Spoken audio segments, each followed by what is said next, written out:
reticulocytopenia? Usually, reticulocytes increase in number whenever there is anemia. That is, whenever there is anemia, the bone marrow will try to increase the production of RBCs, and that is manifested as reticulocytosis. But here, though the child is having pallor, reticulocytes are remaining low. It means that there is some problem in the bone marrow, that is, there is some problem causing reduced production of RBCs. So what happens here is that this Parvovirus B19, which is a DNA virus, what does it do?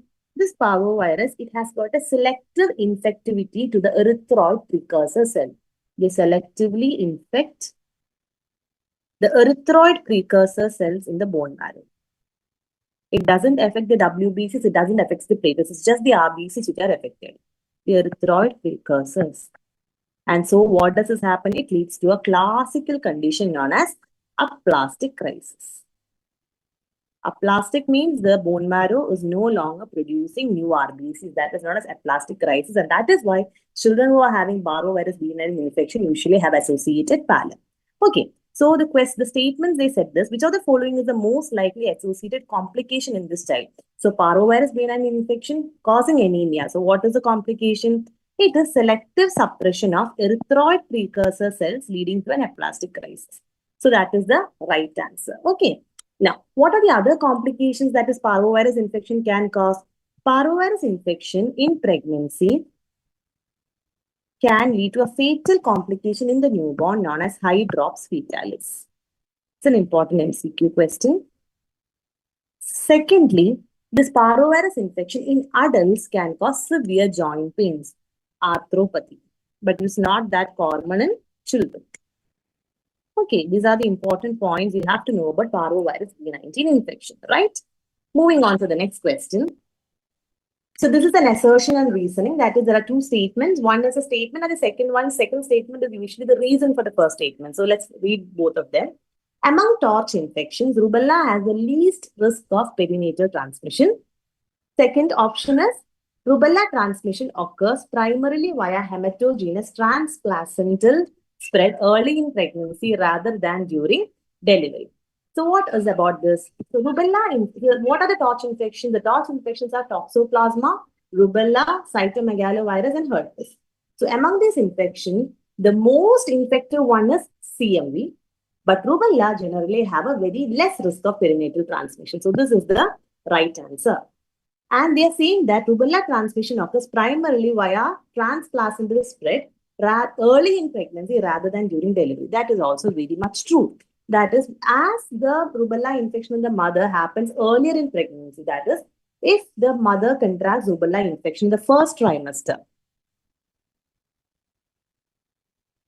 90% of the babies have a risk of developing congenital rubella syndrome, and they usually have severe manifestations. But as the pregnancy progresses and later in the pregnancy, if the mother is getting rubella infection, the complications and the severity of the illness and the likelihood of developing congenital rubella syndrome is also very less. So earlier in pregnancy, it is true, and also the spread is transplacentally. So both A and R are correct. Okay. So, and R explains A. Next question. A newborn is born at term asymptomatic but fails the newborn hearing screening at 3 weeks. Okay, so term baby who was asymptomatic at 3 weeks when they did the newborn screening, they failed. There is a suspicion of congenital CMV infection. So, what do you do in order to diagnose that? So, as I already said, among the torch infections, the one infection which is having the maximum infectivity is CMV virus. And that is why among the torch infections, CMV is the most common congenital infection or most common intrauterine infection in children. And what is the most common sequelae following CMV infection? The most common sequelae is sensorineural hearing loss. So whenever an asymptomatic child is having sensorineural hearing loss, you may have to screen for congenital CMV infection. So how can you confirm this? How can you make a diagnosis of congenital CMV infection? So the point you have to know this, the CMV virus is a ubiquitous virus. What do you mean by ubiquitous? It is present everywhere around us, right? So if we check our body, we'll be positive for CMV. especially if test the antibody levels against CMV, most of us will be positive, especially IgG, because we are constantly exposed to CMV virus in the environment. So there is no point in doing an antibody test. But what you can do, you can isolate the CMV viral DNA test can be done. And that also, it has to be positive in the first 2 to 3 weeks in order to say that it is a congenital infection. So only if this is positive within the first 3 weeks of life, it means that it is a congenital infection. After 4 weeks, if you get it positive, it can be congenital or it could be perinatal. We will not be able to differentiate between the two. Okay, so that is a core concept. CMV is a ubiquitous virus. It is present everywhere. So isolation early makes it more likely to be a congenital infection. If you're detecting it late, you cannot very surely say whether it's a congenital or a perinatal infection. So how can you test for the CMV viral DNA? So the CMV virus DNA isolation can be done from 3 samples. Which are the samples? Blood. You can either do it from the blood, or you can do it from the urine, or you can do it from the saliva. Of which the most preferred one is urine. Urine is the best sample. Okay, and if you are isolating it in less than 3 weeks of life, it is congenital CMV infection. If you are isolating it after 4 weeks, it can be congenital, or we rather call it as a perinatal infection. Okay, so suspicion of congenital CMV infection can be confirmed by urine, saliva, or CMV, or saliva, or urine or saliva PCR within first 3 weeks of life. IgG levels, do we do? No, because IgG levels, we all will be positive. Blood PSR at 6 weeks? No, at 6 weeks, it is no longer a congenital, it is a perinatal infection. Viral culture after 2 months, that is also not done. So the right option is option number C, urine or saliva PCR within first 3 weeks of life. Okay, next question. Regarding urinary tract infection in children, consider the following statements. And you want to identify which are the statements which are true and which are the statements which are wrong. So the first statement is, the most common cause of UTI is Streptococcus pneumonia. Do you think that is right? No. Streptococcus pneumonia is a more important in causing lower respiratory tract infection. But what is the most common cause of UTI in children? Not in children. Generally, if you say the most common cause of a UTI is always E. coli. So E. coli is the most common cause and it is not Streptococcus pneumonia. Second is, bowel bladder dysfunction increases the risk of recurrent UTI. Yes. When there is a bowel bladder dysfunction like chronic constipation or bladder wall instability like that, these children have higher risk of retention of urine, and higher the retention of urine, more the chance of getting infected. So bowel bladder dysfunction increases the chance of recurrent UTI is a correct statement. Third statement, cotrimoxazole is not used in the treatment of UTI. No, cotrimoxazole is actually one of the drugs which can be used for mild UTI. So it is a wrong statement. Cotrimoxazole is used for the treatment of UTI. And the last one is, micturating cystourethrogram is indicated in children with recurrent UTI. Yes, why? Whenever a child is having recurrent UTI, you have to rule out one condition. What is that? You have to rule out vesico-urethral reflex. That is, urine usually flows from the kidneys to the ureter to the bladder. That is, it's a one-way direction. But in some children, the urine may reflex back from the bladder to the ureter, and that is known as VUR. And if the child is having VUR, they have a higher risk of developing recurrent UTI. And if it is not recognized, the child can have multiple renal scarring. Okay. So you want to rule out VUR in any child who is having recurrent UTI. So what do you do if there is recurrent UTI? And what is recurrent UTI? It is defined as more than one episode is recurrent. That is one episode or more. If the child is having 2 episodes or more, that is, 1 episode is okay. If any child having more than 1 episode of UTI is said to have recurrent UTI, and all such children should be evaluated for a VUR with the help of a test known as micturating cystourethrogram. That is also correct option. So the only option that is wrong is option number 1. So what are the correct statements? The correct statements are option number 2 is correct and 4 is correct. Option number 3 is also wrong. So, okay. So 2 and 4 are the only correct statements. Right. Next question. A 3-year-old child presents with high-grade fever, toxic appearance, tachypnea, inspiratory stridor, and acute onset dysphagia with drooling of saliva within 4 to 6 hours. So when you're reading the question, you're thinking in line of a child who's having an upper airway obstruction. Why? There is inspiratory stridor. So when a child is having an upper airway obstruction, the two important differential diagnoses you can have in your mind is croup, which is a viral infection, and the second one is a bacterial infection known as acute epiglottitis. So what is the one word in this question which you should make you think in line of acute epiglottitis? It is this word, that is dysphagia. That is when a child is having upper airway features along with dysphagia, and when the child is very much toxic, then it always points towards the diagnosis of acute epiglottitis. So the three important terms in this question that you should be having in your mind and which makes you think about epiglottitis is the toxic appearance, the high fever in the child, presence of stridor along with dysphagia.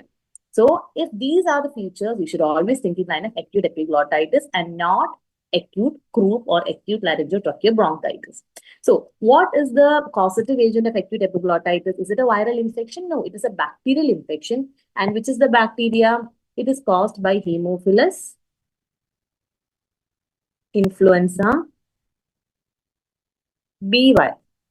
Haemophilus influenza B bacteria or HIB. So when it is a toxic child with a bacterial infection presenting with acute stridor and dysphagia, the first line treatment is always to give antibiotic to decrease the infection. So which antibiotic you give? You give a third generation cephalosporin. So the most appropriate step in the management is giving the first dose of intravenous ceftriaxone. Okay, here you're not going to give nebulization with racemic adrenaline. This is done if the diagnosis proved. You may have to give racemic adrenaline. Diphtheria antitoxin. Diphtheria antitoxin here is not that indicated because the child is not having any other features of palatal palsy or tosses or such other features are not present. So it is, if the question was having a statement like this was an unimmunized child, and if there was an unimmunized child in presenting with upper respiratory obstruction features, you may think in line of diphtheria. Since in this question nothing like that is mentioned, we are more favored in line of a acute epiglottitis. And start systemic corticosteroids? Never. Since it's a severe bacterial infection, you never start systemic corticosteroid. Again, systemic corticosteroids are only given in croup. Okay, so that is the right option here. This diagnosis acute epiglottitis and the treatment is intravenous ceftriaxone. Next question. So what are you seeing here? This is two pictures I've taken. So this is the red, inflamed or angry looking epiglottis. Right, this is the angry looking epiglottis. Typically, you see when you do a laryngoscopy, but generally in acute epiglottitis, you never perform laryngoscopy. Why? Because there can be sudden spasm and the child may go in for respiratory arrest. So laryngoscopy is generally not done. But if at all, for exam purposes, they ask what does the epiglottis looks like in laryngoscopy, it is like a red, angry looking epiglottis. And if you take a lateral X-ray, what you see? You can see this inflamed epiglottis like this. This is known as the thumb sign. Thumb sign. So the thumb sign on an X-ray and angry looking epiglottis on a laryngoscopy are the two important signs that you can remember about acute epiglottitis. Next question. There are two lists that is given. The list 1 says the clinical features and list 2 is the syndromes which can be associated. Now we have to match list A with list B. Okay. Now A is coarse facies, macroglossia, thick lips, hepatosplenomegaly, and mucous nasal discharge.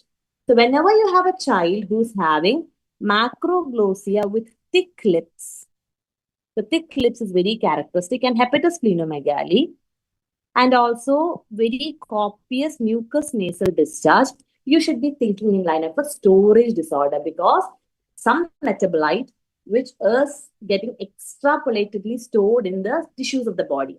And this excessive accumulation of the metabolite is responsible for the coarseness of the facies, large tongue, the lips, this glycosaminoglycans, which is a metabolite which is accumulated in mucopolysaccharidosis, gets accumulated in the lips, causing thick lips. They get accumulated in the liver and the spleen, causing hepatosplenomegaly, and they get even accumulated in the mucosa, and this results in mucous nasal discharge.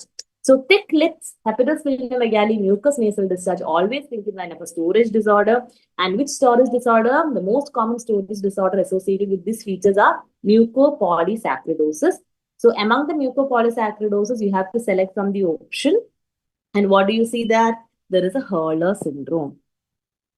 Hurler syndrome is a mucopolysaccharidosis type 1. Hurler syndrome. So A matches with 2. Option A matches with 2. Okay. Next is macroglossia, omphalocele, and neonatal hypoglycemia. Yesterday in our class, we discussed the same thing. Large baby, neonatal hypoglycemia, and an omphalocele. You should be thinking in line of Beckwith-Wiedemann syndrome. Beckwith-Wiedemann syndrome. So B, 4. Okay. Next is asymmetric growth of limbs with connective tissue nevi. So this is very characteristic. There is a syndrome called as Proteus syndrome, which is characterized by asymmetric growth of the limbs. That is, there will be asymmetry between the limbs, and they're very characteristically associated with a connective tissue nevus. And what do you call this nevus? It is known as cerebriform venous. So they looks like they are very like crowded type, and this looks like the cerebral gyrus. That is why it is known as a cerebriform venous. Cerebriform venous. So when you get asymmetrical overgrowth of limbs with connective tissue nevus, and especially if they are mentioned like cerebriform nevus, you have only one diagnosis, and that is Proteus syndrome. So C goes with 3. Okay. And next is prolonged neonatal jaundice, constipation, lethargy, and large tongue. So prolonged neonatal jaundice with constipation, you always have to think about hypothyroidism, and which is also associated with poor activity and large tongue. So D stands for 1. So the right option here is A2, B4, C3, and D1. Okay. So these are some of the important syndromes that you have to keep in mind. Next question. A 6-year-old child presents with brown colored urine and oliguria for the last 3 days. Okay, brown colored urine is there and there is oliguria. He has mild facial and pedal edema. His blood pressure is 126/90. He has 2+ proteinuria, and if you look at the urine, there is more than 100 RBCs per hyperfil and a few granular casts. And his creatinine is 0.9 and urea is 56. So what is the likely diagnosis? So what do you have here? What you're having here is a child who's having hematuria with edema and hypertension. A 6-year-old boy will never be having a BP of 126/90. So 126/90 is considered as a hypertension. How can you define hypertension in children? Is given by the rule of thumb 90 plus age into 2. That is, if the child is having an age of 6 years, his upper limit of BP will be 90 plus 6 into 2. That is, it will be 90 plus 12. So it should be around 102. Right.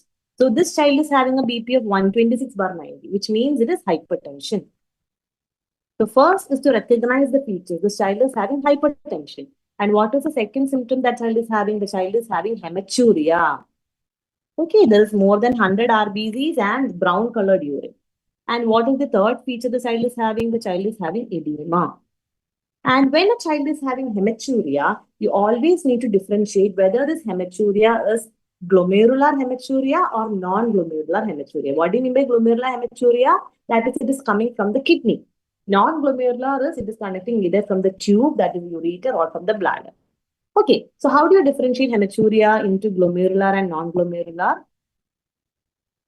So glomerular versus non-glomerular hematuria. So the important thing that we have noticed here, whenever the RBCs are coming from the kidneys, they are likely to be having dysmorphic RBCs. Okay, so they are dysmorphic RBCs, or they will be having acanthocytes. There will be acanthocytes, which is also known as a Mickey Mouse cells. That is, the RBC will be blood swarming like a Mickey Mouse cells, or there is RBC cast. So presence of dysmorphic RBCs, presence of acanthocytes or RBC cast. It is said as rule of 45/1. 1. That is, if you get 40% dysmorphic RBC, 5% acanthocytes, or even 1 RBC cast if it is present, then you can safely say that it is a glomerular hematuria. Whereas in non-glomerular hematuria, none of this will be present. Okay. And then hypertension is always seen whenever the cause is in the kidneys. So in glomerular hematuria, there will be hypertension. Non-glomerular hematuria, there will not be hypertension. And then you look at the proteinuria. Proteinuria, if it is more than 2+, it is more likely to be glomerular cause. And if it is less than 2+, it is non-glomerular. Okay. And then finally, you look at the presence of edema. Edema is usually seen in non-glomerular hematuria and it is absent in if it is coming from the lower urinary tract. And finally, you also look at the color of the urine. When it is coming from the kidneys and it is having disformed RBCs, they will be having a cola color or it's like a black coffee color. Cola colored urine. Whereas if it is from the lower urinary tract, we can have bright red urine or even clots may be present. Okay. So what is the important causes of glomerular? So in this child, everything is fitting with the glomerular hematuria. What are the features? The child is having 1, cola-colored urine is present. Child is having edema. The child is having more than 2+ proteinuria. The child is having hypertension. Okay. But the only thing they have given to confuse you is the granular cast. You are expecting an RBC cast. But even in this situation, since all the other features are fitting in for glomerular hematuria, you can safely say that it is a glomerular hematuria.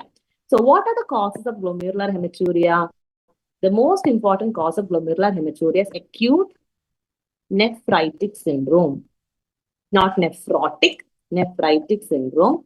And the most common cause of acute nephritic syndrome in pediatrics is post-streptococcal glomerulonephritis, which is nowadays renamed as immune-related glomerulonephritis or IRGN. PSGN was an older term. Now it is also known as IRGN, not just streptococcal infection which can cause this condition, other infections may also cause.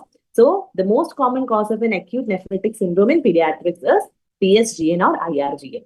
Now, what are the causes of non-glomerular hematuria? The most common cause is UTI. It can also be associated with nephrolithiasis. That is, if you have renal stones. And also in some condition like ATI, acute tubular injury due to some cause like drugs or some other thing, then also they can present with hematuria. And it is an acute tubular injury that you get granular cast, ideally. But in this question, since all other features are fitting with glomerular hematuria, we will go with acute nephritic syndrome. And when you look at the option, you can see there is PSGN in the option. So the right option here is PSGN. So even though in PSGN, we expect AKI, usually you will get creatinine elevation. But in this child, though the creatinine and urea is overall on the normal range, all the other features are fitting in for PSGN. So you can rightly give the answer as post-streptococcal glomerulonephritis. Okay.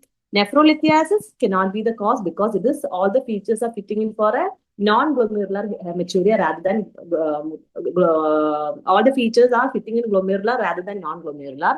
PUV, positive urethral valve, causes UTI, but it never causes this much of hematuria. And minimal change disease causes nephrotic syndrome and not nephritic syndrome.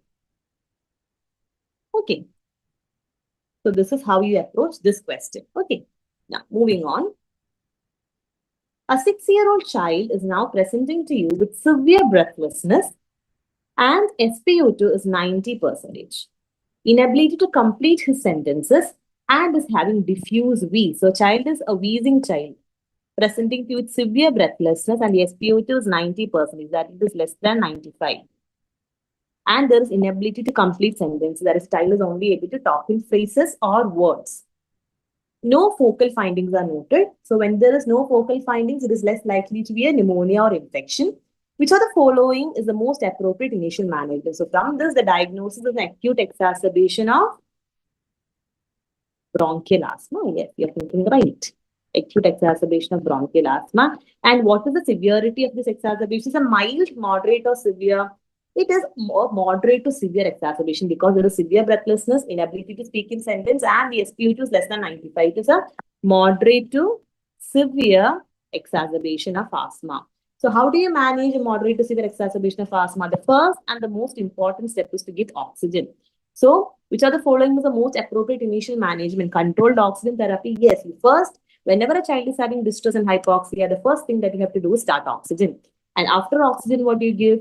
So it is basically bronchoconstriction, right? So you want to relieve the bronchoconstriction using bronchodilator. So you can give nebulization with the most potent bronchodilator and the most safely used bronchodilator is short-acting beta-2 agonist or SABA. And how many times you nebulize? You nebulize 3 times in the first 1 hour. You nebulize 3 times in the first 1 hour, 20 minutes apart. Okay. And so repeated inhale short-acting beta agonist within first 1 hour. Yes, that is the next step you do. And early systemic corticosteroids, yes, it is basically airway hyperreactivity, or it's an acute acute hyperreactivity of the airways. So you want to control this hyperreactive airways. And how can we do this? It is by giving early administration of systemic corticosteroids. So immediate chest X-ray, do you want to take? No, because the child is fitting into a diagnosis of acute exacerbation of bronchial asthma only if you are thinking in line of a focal lesions like a pneumothorax, or you want to rule out pleural effusion. In such conditions only you will go for an immediate chest X-ray. In this case, there is no need for an X-ray. It's a clinical diagnosis and the management is oxygen, inhale bronchodilators like SABA, and you also initiate early corticosteroids. So the right option is option number 2, 3, and 4. These are the steps that you want to undertake, right? Next question. A 2-year-old child is brought with sudden onset of cough and respiratory distress after playing unsupervised. This is a very important. The child was playing unsupervised and suddenly the child is presenting with acute onset of cough. The child was not having any symptoms before. And suddenly when there is an acute cough in a 2-year-old child, always think in line of a foreign body aspiration. And what did they do on examination? What do you find? There is reduced air entry on the left side. So there is asymmetry in the air entry. And so they suspected probably a foreign body aspiration and they took an X-ray. And what are you seeing on the X-ray? It's very evident that there is hyperinflation on one side. On one side, there is hyperinflation and the mediastinum has got shifted to the opposite side because of the hyperinflation on the ipsilateral side. So there is mediastinal shift to opposite side. So why does this happen? So basically, whenever a child has got a foreign body inflammation, so you imagine that this is the trachea and this is the bronchi. So whenever there is a foreign body in one of the bronchus, this foreign body acts like a ball-valve mechanism. So what is this ball-valve mechanism? That is, when the child inspires, the air is able to enter through the small amount of opening that is there between the foreign body and the wall of the bronchus. But what happens during expiration? The bronchi constrict. So what happens during expiration when they try to breathe out, they are not able because there is only a small gap. So inspiration, the air enters, but when they try to expire, the air is not able to go out. So this is known as a ball-valve effect. So air is going in, but air is not able to go out. So what happens? The lung gets hyperinflated. So that is the reason for the hyperinflation because of the ball-valve effect. If there has been a complete obstruction, if there is complete obstruction, that is no air is coming in or going out, there you will be expecting a atelectasis, a collapse of the airway rather than a hyperinflation. Okay, so how do you manage? Whenever you are having a child with suspected foreign body in the bronchus, the first or the immediate treatment is providing bronchoscopy, and you have to do bronchoscopy and remove the foreign body. And in children, we always do rigid bronchoscopy. So what is the next best step in management? It is immediate rigid bronchoscopy is done. Okay, yeah. Next question. Which of the following conditions is associated with cyanosis and increased pulmonary blood flow? So this is a question about cyanotic congenital heart disease. So when we are having a cyanotic congenital heart disease, the cyanosis can either be because of decreased blood flow to the lungs, because lungs are the site where the oxygenation takes place. So when you're looking at a child with CCHD, they can be of two types. They can be either with decreased pulmonary blood flow or increased pulmonary blood flow. Decreased pulmonary blood flow, the most important or the most common condition is TOF, tetralogy of Fallot. There is pulmonary stenosis. What are the other conditions with decreased pulmonary blood flow? It is tricuspid atresia, which has got features very similar to that of TOF. And the third one is Epstein anomaly.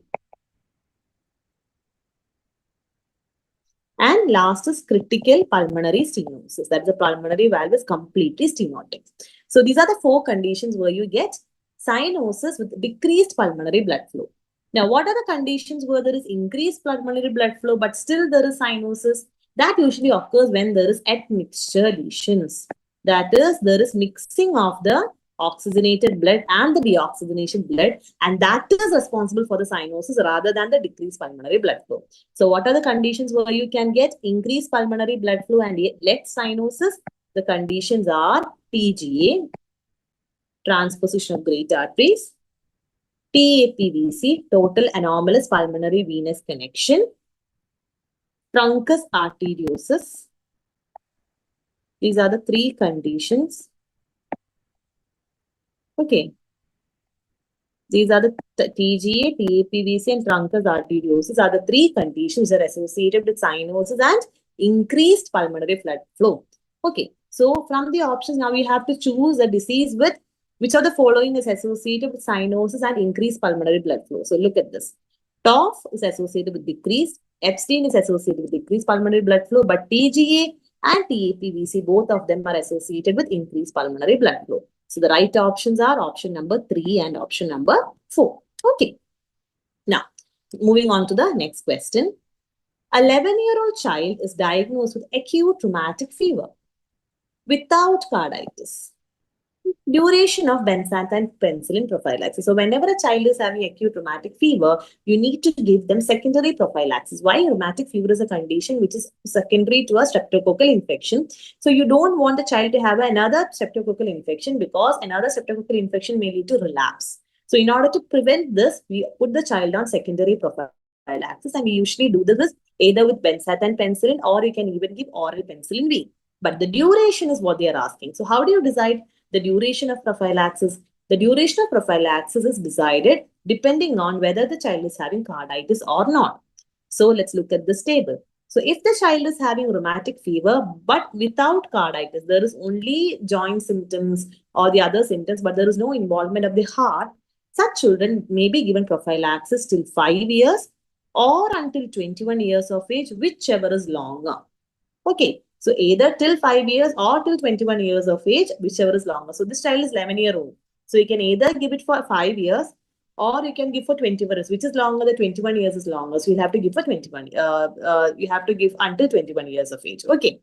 And now with carditis, but without residual heart disease.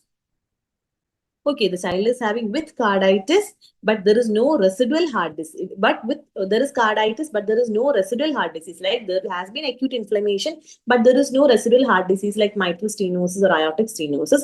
In such children, you can give for 10 years or until 21 years of age, whichever is longer.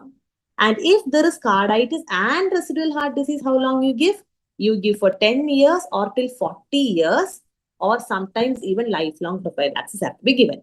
So here what they have asked here, the child is having rheumatic fever without carditis. So for how many years you give this? You give for 5 years. Okay. Now, next question. A child presenting to you with ongoing seizures lasting for more than 5 minutes. Correct sequence of management is. So whenever a child is having a seizure for more than 5 minutes, you call it as status epilepticus. And how do you manage the child with status? So what is that? Status epilepticus, initially the definition was any seizure more than 30 minutes. Now they are saying that any seizure more than 5 minutes can even be taken as status epilepticus. So status epilepticus is any seizure lasting for more than 5 minutes or when 2 episodes of seizure are happening, but there is no regainment of consciousness in between. Such a condition is known as status epilepticus. And how do you manage? So any child who's having a seizure, the first important step is you call for help and you do the airway breathing and circulation assessment. You maintain the airway, that is position. You give oxygen and you can give suction. You can assess for the breathing. You assess the circulation and it may put the child on IV fluid. You monitor the heart rate and BP. You check the blood glucose for hypoglycemia. If there is hypoglycemia, you can give 5 ml per kg, 10% dextrose. If there is no hypoglycemia and the seizure is going on for more than 5 minutes, you give the first line anti-epileptic drug. What is the first line antiepileptic drugs? It is always benzodiazepines. You can have three options. You can have lorazepam, diazepam, or midazolam can be given, but it's always given as a stat dose. And even after this, if the child is having prolonged seizures that is lasting for 10 to 30 minutes, you go for the second line. What are the second line long acting? Second line is basically you get antiepileptic drugs which are more long acting. The three options you can have is levetiracetam, phenytoin, or valproate. Okay. And even after this, if the seizure is persisting, then you call it as refractory status epilepticus and you go for the third line medications. What are the third line medication? You can either in such condition, you have to maintain the airway. So you intubate the child. You put the child on midazolam infusion. In the first line, you give stat dose of midazolam. In the third line, you are giving midazolam infusion. Or you can give propofol infusion or thiopentone infusion. These are the three drugs which are used as infusion as third line in refractory status epilepticus. Okay. So this is the ideal sequence of events which has to be done. So the first line is stabilization. Then you give lorazepam or benzodiazepines. Then you give second line antiepileptics, and the third line is midazolam infusion. Now let's pick up what is the correct sequence. So they are asking correct sequence of management is airway stabilization 1, followed by IV lorazepam, followed by IV phosphenitoin, and finally continuous infusion of midazolam or propofol. So the option is 1, 2, 3, and 4. They have given it in the right order itself. Okay, so 1, 2, 3, 4 is the right sequence of management. Now, next question. Febrile seizure recurrence, risk factors for recurrence include. So we all know that febrile seizure is a condition which is very known for its recurrence. That is, if a child had one episode of febrile seizure, there is around 50 to 60% chance that the child can have a recurrence of febrile seizure during the next episode of fever as well. So what are the risk factors for recurrence? So first, let's see what are the risk factors. The risk factors for recurrence can be divided into major and minor risk factors. And the major risk factors are 1, if the febrile seizure is occurring in a child who is less than 1 year old. Second, if the duration of fever is less than 24 hours. Third, if the fever is between 38 to 39 degrees Celsius. You can remember it as 111. Age less than 1 year. Duration less than 1 day. Fever between 38 to 39 means around 100 degrees Fahrenheit. So it can rule of 1. Okay, these are the major risk factors. What are the minor risk factors? If there is a family history of febrile seizure, family history of epilepsy, if it is a complex or atypical febrile seizure, if this febrile seizure happened in daycare, male gender, and low serum sodium at the time of presentation. These are the minor risk factors. Now, what all does the question have? In the question, the risk factors they have given age of less than 1 year. Yes, it is a risk factor. Fever of between 38 to 39 degrees Celsius. Yes, that is a risk factor. Short duration of fever before seizure. That is fever within 24 hours. Yes, that is a risk factor. Fever for more than 48 hours. No. Fever for more than 48 hours is not one of the risk factors for febrile seizure. So the right option here is option number 1, 2, and 3. Okay. Now, next question.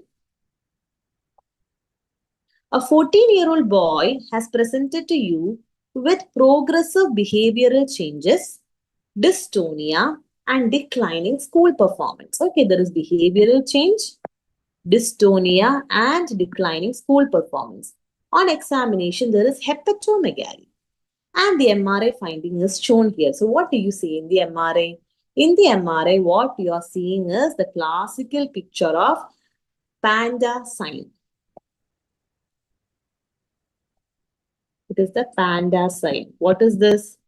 This panda sign is when you look closely here, you can see this part is resembling that of a panda. And it is usually seen in T2 MRI brain. And why does this occur? This occurs because of the involvement of the basal ganglia in Wilson's disease. So here the panda sign in MRI, so this is panda sign in MRI, is very much diagnostic of Wilson disease.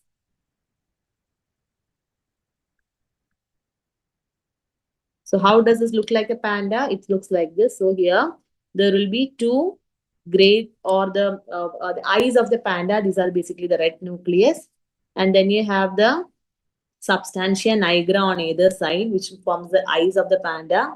And the Center, you have the aqueduct of Sylvius, and that is looking like the nose of the panda. So this hyperdense basal ganglia structures here. So these are the two eyes. Then you have the two ears, and the aqueduct is forming the nose. So this is the panda sign, or the face of panda sign, which is classical of the basal ganglia involvement in Wilson's disease.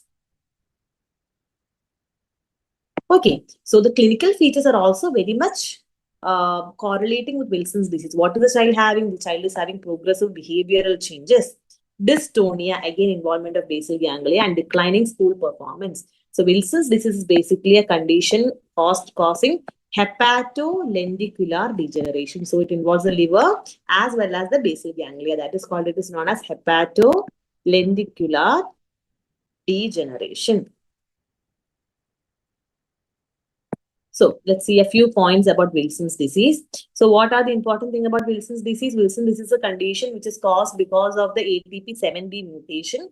And what happens there? Whenever there is ATP7B mutation, there is copper transport protein is getting affected. So it is an autosomal recessively inherited condition where there is mutation in the ATP7B. This is very important. ATP7B gene is the gene involved. And what does it code for? It codes for a copper transport protein. So what happens is that copper cannot be transported from the liver to the outside. So the copper gets deposited in the liver, and it also gets deposited in the other parts of the body, mainly the CNS is the other system which is most commonly involved. So it causes hepatorendicular degeneration. So how do you diagnose? So the question is about the diagnosis of Wilson's disease. So initial workup for this child was done, and they showed that the serum ceruloplasmin was low and the 24-hour urine copper was mildly elevated. So how do you diagnose a child to be having Wilson's disease?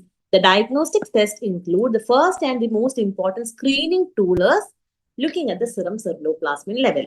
In Wilson's disease, what happens to the ceruloplasmin? The ceruloplasmin will be low and the cutoff is 20. So a serum ceruloplasmin less than 20 is a screening test. It is never a diagnostic test. It is a screening test for Wilson's. So when you are getting a clinical features and MRI findings are also correlating, you look at the serum ceruloplasmin, it is low. So what is the next step investigation you do? You look at that urinary copper excretion, which should be elevated in Wilson's disease. And this is done in a 24-hour collected sample. And if more than 1000 microgram in 24 hours, it is considered to be a diagnostic of Wilson's disease. But if that is also not very confirmatory, then the gold standard or the hallmark test that you can do in order to diagnose Wilson's disease is hepatic copper content by liver biopsy. That is the hallmark study or the hallmark investigation for Wilson's. And how much they say? More than 250 microgram per dry weight of liver. If there is copper deposition of more than 250 microgram per dry weight of liver, it is very much pathognomonic of Wilson's disease. But it is not always necessary to do when only this first step, there is hepatic urinary excretion is equivocal or it is not confirmatory, then only you have to do for biopsy. Biopsy is not done in all cases, but if you have a doubt, the investigation of choice is liver biopsy, and you can always do a genetic study. That is, you can look at the ATP7B mutation, and this is more indicated in screening the family members because it is an autosomal recessive disease. You have to diagnose the disease early so that you can start the treatment early before the manifestations happen. Okay, so screening of family members is done by using predominantly genetic study and 24-hour copper examination. So in this child, so the child had progressive behavioral changes, dystonia, declining school performance. On examination, hepatomegaly was there, MRI was showing the panda sign. Initial workup, 24-hour urine copper was only mildly elevated. Serum ceruloplasmin was borderline low. So there is equivocal results. So whenever there is an equivocal result, you go for the hallmark or you go for the gold standard diagnosis. And what is that? That is quantitative hepatic copper examination using a liver biopsy. Okay, so that is the right option here. Now, next question. A 12-year-old child who's having a transfusion-dependent anemia. Okay, so what is a transfusion-dependent anemia? Most likely it is thalassemia, and there are other transfusion-dependent anemias as well. But the most common transfusion-dependent anemia in children is thalassemia. Now the child is presenting to you with fatigue and exertional dyspnea. Which investigation is most appropriate to guide prognosis and mortality risk at this stage? So what are they asking about? Are they asking about the prognosis of the anemia? No. They're asking about a complication which these children who are receiving recurrent transfusion can develop. What is that complication? That complication is known as iron overload. That is, these children, when they are receiving multiple transfusions, they may require weekly or twice weekly transfusions. And when such recurrent transfusion happen, they can develop features of iron overload, also known as hemosiderosis. That is, excessive iron starts depositing in the different parts of our body. And what are the organs which are mainly affected because of iron overload? It can affect the cardiac tissue, and the child may present with CCF. It can affect the liver and can present with hepatomegaly. It can affect the endocrine system, especially the pituitary and the thyroid. Thyroid can be affected, and the child can present with low growth hormone or hypothyroidism. So the iron overload is a very important complication of children with transfusion-dependent anemia. So what does this child have? This child is having fatigue and exertional dyspnea. And this is most commonly a complication of cardiac involvement due to hemosiderosis. Okay, so what do you do? How can you assess for this iron overload? The screening test used for diagnosing iron overload is serum ferritin level. It is a screening test. If the serum ferritin levels are very much high, that is usually more than 1000, you say that there are iron overload, but it is not a very specific test. It is only a screening test. If you're suspecting iron overload in the liver, you can go for liver biopsy, and you can quantitative estimation of the iron in the liver can be done. If you are suspecting a cardiac dysfunction, you can do an echo to see whether there is significant cardiac dysfunction.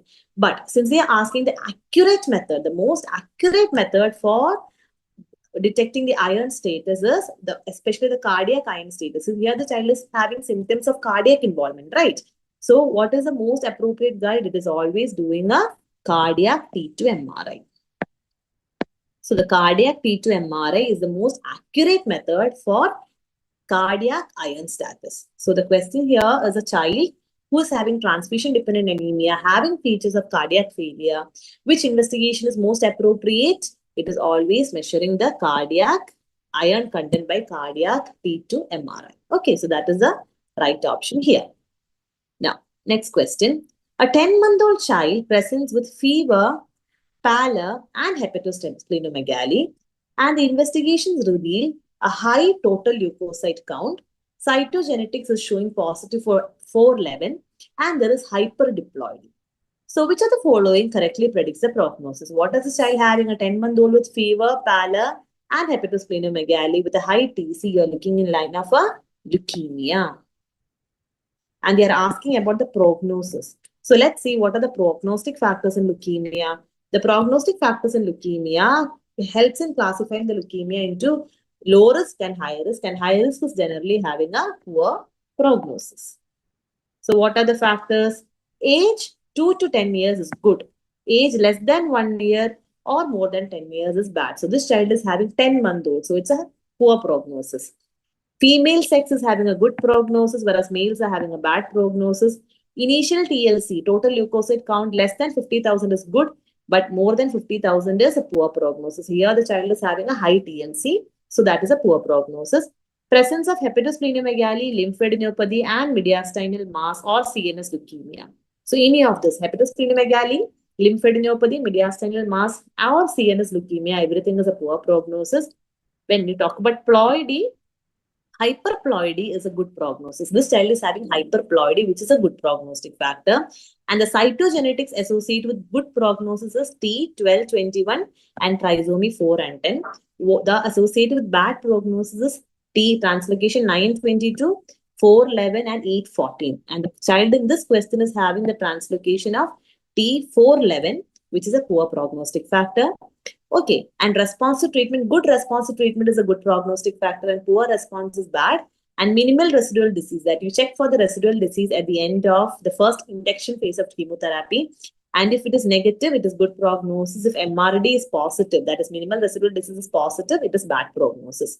So here, when you look at the child is having age of 10-month-old, right? So 10-month-old means it is less than 1 year, poor prognosis. The child is having severe hepatosplenomegaly. poor prognosis. Total leukocyte count high. Though they have not specified the accurate number, a high total leukocyte count is always a poor prognostic factor. Cytogenetics 411. It's a poor prognosis. But the only one which is showing a good prognosis, hyperdiploidy. But if you ask what of the following correctly predicts prognosis, you cannot say it is a mixed feature, so it is intermediate prognosis. No. When the child is having an age less than 1 year and the cytogenetics of 411, when 2 or 3 factors are coming together and going with poor prognosis, and if only one feature is going towards good prognosis, that is hyperdiploidy, still you say that it is poor prognosis. Why? Because age and cytogenetics are the 2 factors which are more important and outweighs the hyperdiploidy status. Okay, so if a child is having a low age, cytogenetics is who has showing poor prognosis, then you always say that it is poor prognosis, even if the ploidity status is going for a good prognosis. Because when you weigh the assessment or the risk assessment, the risk factor contributed by the age and the cytogenetics is much more than the risk factor contributed by the ploidity status. Okay, so here in this child, more factors are favoring poor prognosis. You say that this child is having poor prognosis due to the age and cytogenetics. Okay, now next question. A 1-year-old child received only 1 dose of DPT at 6 weeks. So a child who's having coming to you for catch-up immunization. At 6 weeks, he took the vaccine and now he has come to you with 1 year. So what do? Do you restart the schedule? No. For DPT vaccination, what you have to do is you have to give the second dose. So in DPT, any child who's coming to you with an incomplete schedule of DPT vaccine, you can continue the schedule with the next dose. But the only thing that you have to remember is if the child is having an age of more than 7 years, then you don't give DPT, instead you give Tdap. Okay, that is the one thing you have to know. If the child is more than 7 years, instead of DPT, you give Tdap. But if since the child is only 1 year, you can give the second dose now. There is no harm. Okay. Now, next question. A 7-year-old child is presented to you with proximal muscle weakness, which is progressive. There is difficulty in climbing stairs and combing hairs. That indicates proximal muscles, because in climbing stairs, you need the proximal muscles of the lower limb. For combing hair, you need the proximal muscles of the upper limb. So, difficulty in climbing stairs and combing hair in turn implies the progressive proximal muscle weakness. On examination, you see a rash and the serum creatine kinase is elevated. So, here you have a child who's having some dermatological features and muscle features. And what are the dermatological features you are seeing? The characteristic rash, that's a purplish violet rash over the eyelids that you're seeing here, is known as the heliotrope rash, which is typically seen as purple red lesions over the upper eyelids.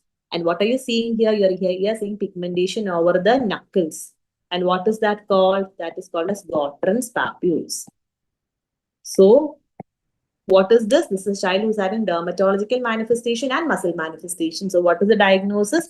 The diagnosis is juvenile dermatomyositis. Okay. So, now let's see the options. Regarding this condition, all of the following are true, except it is most consistent with juvenile dermatomyositis. Yes, that is the right option. Muscle biopsy is the most specific investigation for confirmation. Yes, you confirm this by muscle biopsy. And what do you see on muscle biopsy? The classical feature is perivesicular atrophy of the muscle fibers. That is a classical histopathological feature that you see in muscle biopsy. Anti-MI2 antibodies, that is basically anti-muscle antibodies are present. Yes, that is true. Calcinosis cutis is a known complication. Yes, especially in juvenile dermatomyositis, calcinosis cutis is a very common complication where you see calcified deposits along the subcutaneous tissue. NSAIDs are the first line of treatment? No. Since this is a rheumatological condition or it is an immune-mediated condition, that first line of treatment is always steroids and not NSAIDs. So that is wrong. The other statements are true. So NSAIDs are the first line of treatment is the wrong statement. Okay. So that is the answer is NSAIDs are the first line of treatment is a wrong statement. Now, moving on to the next question. A child presents with fever, photophobia, and coryza. Examination shows an enanthem opposite the second molar. and a maculopapular rash appears 48 hours later. So what is the condition you are looking at? You are looking at a child with fever and photophobia. Why there is photophobia? Most likely due to conjunctivitis. So there is cough, the 3 C's. What is the 3 C? Cough, coryza, and conjunctival congestion. And following by this, they develops an enanthem opposite the second molar. What is this enanthem called? It is known as the Koplik spots. And after developing the Koplik spots, the child in 24 to 48 hours develops the rash. So what is this classically seen in, or where is this classically seen in? This is seen in measles infection. Measles. Okay. So the diagnosis is measles. So they are asking which of the following is the most specific for early diagnosis. So cough, coryza, the symptom progression is first is cough, coryza, conjunctival congestion, then Koplik spots, and then the rash. So of which is the most specific sign of early diagnosis? The most specific early sign is Koplik spots. That is a very pathognomonic. If you look at that opposite the lower molar, second molar, you will be seeing this Koplik spots as grayish white grains of sand with erythema. And if that is present, it is very pathognomonic of measles. So that is a more specific early sign that you can see. Okay. Now, next question. A 20-year-old child present with progressive decline, progressive cognitive decline, myoclonic jerks, and behavioral changes. History reveals an exanthematous illness. What does exanthematous illness mean? It's a fever with rash in infancy. Which finding is diagnostic? So a 10-year-old child with progressive cognitive decline, myoclonic jerk, and behavioral changes. These three changes, findings with the history of a fever with rash in the infancy will point towards the diagnosis of SSPE. What is SSPE? Subacute sclerosing panencephalitis, which is a complication of measles infection. That is whenever a child develops measles infection, especially in infancy. In infancy, if a child gets measles infection, this measles virus can persist in the brain. The virus persists in the brain and later causes this complication known as SSPE. So when you're suspecting this SSPE, what is the most diagnostic tool? EEG showing periodic complexes. Yes, it is a feature of SSPE, but it is not diagnostic. MRI showing white matter lesions. Yes, it can be seen, but it is not diagnostic. What is a diagnostic feature? In order to diagnose it, the most important thing that you can do is a CSF analysis showing elevated measles antibody, and which is usually elevated as IgG. Anti-measles antibody levels will be high. Okay, serum IgG levels, no. So, a child with myoclonic jerks, that is very characteristic of SSP. Myoclonic jerks, progressive cognitive decline, and behavioral changes with the history of fever with rash in infancy. Always think in of SSP. And SSP is basically because of the persistence of measles virus infection in the brain, and the child will be showing EEG changes, which is characteristically periodic complexes. MRI will show white matter lesions, but the definitive diagnosis is always through CSF study, which will show positive anti-IgG measles antibodies will be positive. And this the highest risk is in children who contract the disease in infancy. That is why vaccination is very much important, because SSP, if it develops, it's a fatal disease. There is no definitive treatment and death is inevitable. Okay. Now, next question. An infant present to you with PDA, patent ductus arteriosus, cataract, and deafness. Okay, so there is the three important features of congenital rubella syndrome is here. Classically seen as CDC. C for cardiac defect, D for deafness, and C for cataract. So all three is present here. Which of the following is not a feature of the disease? So what are you seeing on the face? In the child's face is looking like a blueberry muffin. So this is known as the blueberry muffin rash. Okay, now they are asking what all are the, among the following, which of the following is not seen in this disease? Which is the feature is not a feature of congenital rubella syndrome? Sensorineural hearing loss, yes, it is associated with deafness. Blueberry muffin rash, yes, it can have blueberry muffin rash. Periventricular calcification, no. Periventricular classification is classical of cytomegalovirus infection, rubella infection. Hepatosplenomegaly, yes, it can be seen. Okay, so the option which is not fitting with congenital rubella syndrome is periventricular calcification. Next question.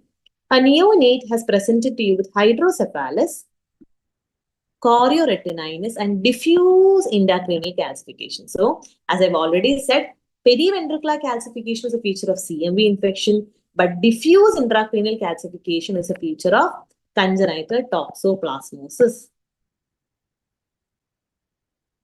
Congenital toxoplasmosis is in fact the triad of congenital toxoplasmosis. 1, 2, 3. Hydrocephalus, chorioretinitis, and diffuse intracranial calcification from the triad of congenital toxoplasmosis. And now they are asking which of the following is not associated with this condition. Seizure, yes. Since they are having hydrocephalus and calcification, they can develop seizure. Microcephaly, yes, they can develop microcephaly also. Though they can have hydrocephalus in some conditions, even microcephaly may be present. And conjunctivitis, no. Conjunctivitis is never a feature of congenital toxoplasmosis. Developmental delay, yes, these children can have developmental delay. So the feature that is not consistent with congenital toxoplasmosis infection is conjunctivitis. Okay. Now, next question. Question number 23. In a child with a recurrent respiratory tract infection and failure to thrive, sweat analysis reveals elevated chloride levels. So whenever a child is having recurrent respiratory infection and failure to thrive, and the sweat analysis shows elevated chloride levels, what are you thinking? The diagnosis is always cystic fibrosis. Now they are asking which of the following best explains this finding. Why there is elevated chloride levels in the sweat in children with cystic fibrosis. So in order to understand that, you need to understand what is going on in cystic fibrosis. In cystic fibrosis, the basic pathology is in the CFTR gene. There is a CFTR gene mutation. Okay. So what does the CFTR gene do? CFTR transport protein do? The CFTR transport protein has different functions in different parts of the body. So in the lungs and in the intestine, what does it do? It causes secretion of chloride and water to the lumen. It secretes chloride and water to the lumen, and that results in thin mucus. So what happens when the CFTR gene is not working? When CFTR gene is not working, as in cystic fibrosis, the mucus becomes very thick. And that is responsible for recurrent respiratory tract infections and meconium ileus. Right. But what happens in the sweat glands? That is quite interesting. In the sweat gland, the CFTR just does the reverse. In the sweat glands, the CFTR protein, it doesn't secrete chloride, it reabsorbs chloride. It reabsorbs chloride. And that is why whenever there is deficiency of CFTR protein, as in cystic fibrosis, the chloride content in the sweat increases. That is why increased sweat chloride is used as a screening test for cystic fibrosis. Okay, so what is the reason for this elevated chloride levels in the sweat? It is because of the impaired reabsorption of chloride in the sweat glands. Because the CFTR gene, though in all other parts of the body, its function is to secrete chloride and water. In the sweat gland, the function of CFTR gene is to reabsorb chloride. So in cystic fibrosis, the reabsorption is not taking place. So there is increased amount of chlorine levels in the sweat. And that is why these children will have elevated sweat chloride levels, and they'll be having a salty kiss. They'll be having a salty taste to the sweat. So when the mother kisses the baby, the mother feels like it's a bit of salty, right? Okay. So that is the reason for this elevated sweat chloride levels. So what is the diagnostic criteria of cystic fibrosis? I put this here because this has been asked in your previous medPG about the diagnostic criteria. So the diagnostic criteria, there are two blocks. Among this, at least one from each should be positive. Any from this or any one from this. That is, should be positive. So sweat chloride concentration, the cutoff value is more than 60, but they should be present two occasions, not just one value. Presence of cystic fibrosis causing mutations and abnormal chloride transport using a nasal potential difference. Any one of this plus any one of the following. What are the clinical characteristics of cystic fibrosis? Presence of a sibling with cystic fibrosis, and there is a positive newborn screening for cystic fibrosis. So if these are present, you can confidently say that there is cystic fibrosis. Okay. Now, a 2-year-old child presents with hoarseness of voice, inspiratory stridor, and worsening symptoms at night following a recent upper respiratory infection. The oxygen saturation is maintained. So this child is having features of upper airway obstruction, but there is no toxic features. The child is not having dysphagia, and the child has a history of recent upper air respiratory infection with normal oxygen saturation. So what are you thinking? You're thinking in line of a viral infection affecting the larynges and the trachea, and that is known as acute croup or acute laryngotracheobronchitis, LPB. And what is this finding you're seeing in the X-ray? You're seeing the steeple sign. It's like the steeple of these churches and mosques, you know. That is known as a steeple sign. So the diagnosis here is acute laryngotracheobronchitis. And what is the causative organism? The causative organism is para-influenza virus. Okay. Now, which of the following best explains the site of pathology? So what is pathology? It is supraglottic inflammation? No. Supraglottic inflammation of the epiglottis happens in acute epiglottitis. Here, the inflammation is involving the larynx and the bronchi. What is larynx and bronchi? It is just subglottic. It is just below the vocal cord. So, subglottic mucosal edema causing airway narrowing. That is the right option. Bronchial smooth muscle constriction is a feature of bronchial asthma. It is not a feature of acute croup. And if that was the case, the child will not present with stridor, the child will present with wheezing. Extrinsic compression by a mediastinal mass, that is also not true here because we are treating the classical steeple sign. If there was an extrinsic compression, the steeple sign will not be present. Okay. Now, next question. Match the clinical scenario with the most appropriate investigations, interpretation bar investigation. Okay. Now, a 2-year-old child with a respiratory rate of 70. So, according to IMNCA, what is the cutoff for respiratory rate? Any child less than 2 months, if the respiratory rate is more than 60 per minute, you say it is tachypnea. If it is 2 months to 6 months, 1 year, the respiratory rate is more than 50 per minute, it is tachypnea. If it is more than 1 year, up to 5 years, the respiratory rate of more than 40 per minute is tachypnea. Okay, this is the IMNCI or the ARI control program cutoff for tachypnea. So now let's see. A 2-year-old child is having respiratory rate of 70. So is that tachypnea? Yes. If it is 1 to 5 years, more than 40 means tachypnea. There is chest indrawing. So it is not just fast breathing pneumonia, it is chest indrawing pneumonia with cyanosis. So cyanosis is a danger sign. So when there is tachypnea with chest indrawing and a danger sign, what does it make it? It makes it a severe pneumonia. So A2. A 6-month-old infant with isolated tachypnea. So 6-month-old infant with isolated tachypnea, what is the cutoff? The fast breathing threshold for a 6-month infant is 50 per minute. So the fast breathing threshold is more than 50 per minute. So B1. A child with jaundice, splenomegaly, family history, and spherocytes. So when a child is having jaundice and splenomegaly with spherocytes, with a positive family history, you should think in line of hereditary spherocytosis. Hereditary spherocytosis because it is having an autosomal dominant inheritance. So the positive family history is very important. And it also presents spherocytes in the peripheral smear.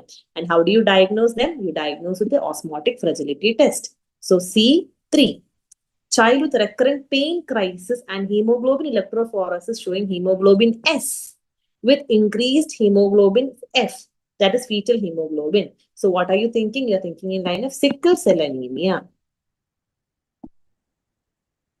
And about sickle cell anemia, they are saying persistence of hemoglobin F reduces the sickling severity. Yes, that is the right statement.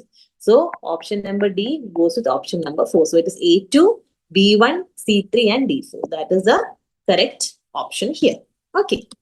Now, next question. A child is presenting to you with anemia, jaundice and splenomegaly. And this is the peripheral smear we have shown. And what does this peripheral smear show? Here are saying the classical spherocytes.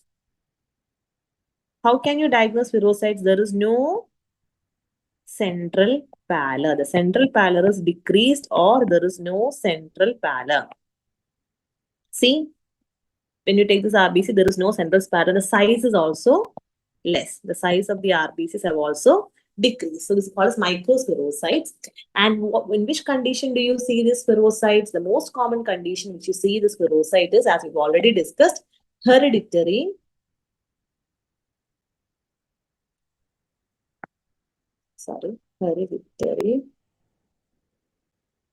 spherocytosis. And what is the mode of inheritance? We already discussed it is due to autosomal dominant inheritance. So what happens? The spherocytes, when the RBCs have become spherocytes, what happens? The RBCs RBCs are generally having biconcave shape, and this biconcave shape of the RBCs makes it easily deformable. That is, we can easily track it way through small microvasculatures. But since the spherocytes are having decreased deformability, they get trapped in the spleen, and in the spleen, they undergo hemolysis. So that is why in hereditary spherocytosis, there is hemolysis.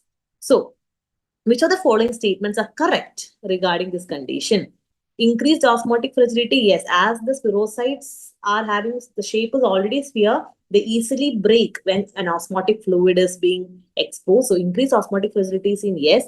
Diagnostic confirmation with hemoglobin electrophoresis, no. Hemoglobin electrophoresis is used when you're suspecting hemoglobinopathies like thalassemia and sickle cell anemia. Here, the diagnostic test is something known as EMA test. So what is EMA test? EMA test is basically a molecule is used called as eosin 5-madamide, that is EMA, and this EMA binds to the RBC membrane. So since this these children are having defective RBC membrane, this EMA binding will be reduced in flow cytometry. So decreased EMA binding on flow cytometry is diagnostic of hereditary spherocytosis, not hemoglobin electrophoresis. The defect involves RBC membrane proteins. Yes, it is basically a defective RBC membrane protein. And the most important one is pectin followed by amphirin. That is the right option. Splenectomy reduces hemolysis. Yes, the most common site of hemolysis in hereditary spherocytosis is the spleen. So if you remove the spleen, the hemolysis can be to some extent reduced. So splenectomy reduces hemolysis is the correct option. So diagnostic confirmation with hemoglobin electrophoresis is the wrong statement here. Next question. A child is presenting with recurrent vaso-occlusive crisis, undergoes hemoglobin analysis showing a dominant abnormal hemoglobin with persistence of fetal hemoglobin. Which of the following best explains the protective role of this fetal fraction? So whenever a child is having vaso-occlusive crisis and anemia, you are thinking in line of sickle cell anemia. And what is this abnormal hemoglobin they are talking about? It is the hemoglobin S. And what happens in hemoglobin S? There is a mutation in the beta globin chain where glutamic acid is replaced by valine. And this hemoglobin S, whenever they are exposed to hypoxia, what happens? The hemoglobin polymerizes to form hemoglobin S. And this hemoglobin S distorts the RBC membrane and causes sickling. So the hemoglobin S, when there is hypoxia, it polymerizes to form HbS polymers. And this HbS polymers, it distorts the size of RBCs and causes sickling of RBCs. That is how sickling happens. And what happens in sickled RBCs? Sickled RBCs causes microvascular occlusion. They go and occlude the microvasculars. And because of this microvascular occlusion, they are causing crisis, especially the pain crisis. And they are also having an increased degree of hemolysis as well. That is why it causes anemia. Okay. So which of the following best explains the protective role? So in children with hemoglobin S or sickle cell anemia, if they are having hemoglobin F fraction, it has a protective role. What is the protective role done by hemoglobin F? This hemoglobin F, it inhibits hemoglobin S polymerization.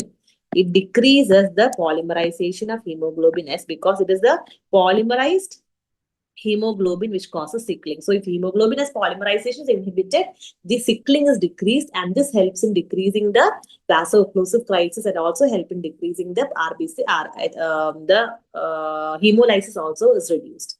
So the protective role of hemoglobin S is mainly by inhibiting the polymerization of hemoglobin S. It inhibits hemoglobin S polymerization. That is the right option here. Next question. A child has presented to you with chronic hemolytic anemia and is showing multifocal osteomyelitis. Which organism has predilection due to vascular infarcts in the bone? So the option here, which is having higher predilection of developing osteomyelitis, especially in areas of vascular infarcts in the bone, is Salmonella.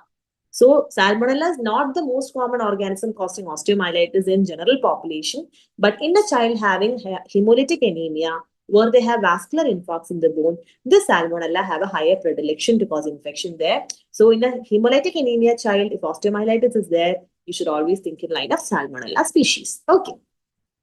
Now, a patient presents to you with mucocutaneous bleeding. Okay. With normal platelet count, but there is defective aggregation. Which receptor defect is most likely? So whenever you are seeing mucocutaneous bleeding, you think of platelet defects. So platelet defects can either be thrombocytopenia, that is decreased number, or it could be a platelet function disorder. So here, since the platelet count is normal, you are thinking in line of a platelet function disorder. You're thinking in line of a platelet function disorder. And the platelet function disorders, you can have two types of platelet function disorder. What are they? One is you can have a defective adhesion. Adhesion defect. That is, if you see, this is the endothelium. Whenever there is a endothelial injury, the platelet will come and adheres towards the endothelium. And this adhesion of the platelet towards the endothelium is with the help of a receptor GP1B. So if this GP1B is affected, it causes adhesion defect, and the disease is known as Bernard-Solier syndrome. Okay. And then after adhesion, the platelets will aggregate. Platelets will aggregate with each other to form a plug. And this aggregation of platelets is mediated through a receptor known as GP2B3A. So this GP2B3A, if it is defect, it causes a defective aggregation. It causes an aggregation defect, and that is known as Glanzmann thrombasthenia. These are the two types of platelet function defects. One is a defective adhesion, which is caused by GP1B. You can remember it as GP1B for Bernard-Solier, and 2B3 is an aggregation defect, which is known as Glanzmann thrombasthenia. So here, as I said, there is defective aggregation. So defective aggregation is because of the defective receptor GP2B3. Okay. Now, next question. A young adult presents with recurrent deep vein thrombosis. Okay. So it's a thrombotic disease. Laboratory evaluation, there is normal PT, APTT, but activated protein C fails to prolong clotting time. Which of the following best explains this finding? So when the activated protein C, it mainly acts by inhibiting factor V. So factor V is the one which is inhibited by activated protein C. So when there is factor V, when there is factor V lead-in mutation, this factor V becomes resistant to inactivation by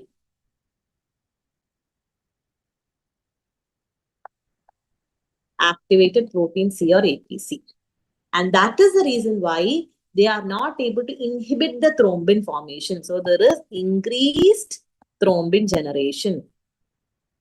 The thrombin generation cannot be inhibited, and this results in various types of thrombosis, and the most common thrombotic disorder seen in factor V deletion mutation is DVT. So what is the best explanation? It is a deficiency. It is not deficiency of antithrombin, rather it is the mutation which causes resistance of factor V to the proteolytic inactivation by antiprotein C. So the factor V becomes resistant to inactivation by antiprotein C. That is the reason for ongoing increase in thrombin generation and recurrent thrombosis. Okay, so that is the right option here. Now, next question. A child has presented to you with eczema, recurrent infection, and thrombocytopenia. So this eczema, recurrent infection, and thrombocytopenia is the classical triad of Wiskott-Aldrich syndrome. Okay, that is a classical triad of Wiskott-Aldrich syndrome. So what is this Wiskott-Aldrich syndrome? It is an X-linked recessive disease.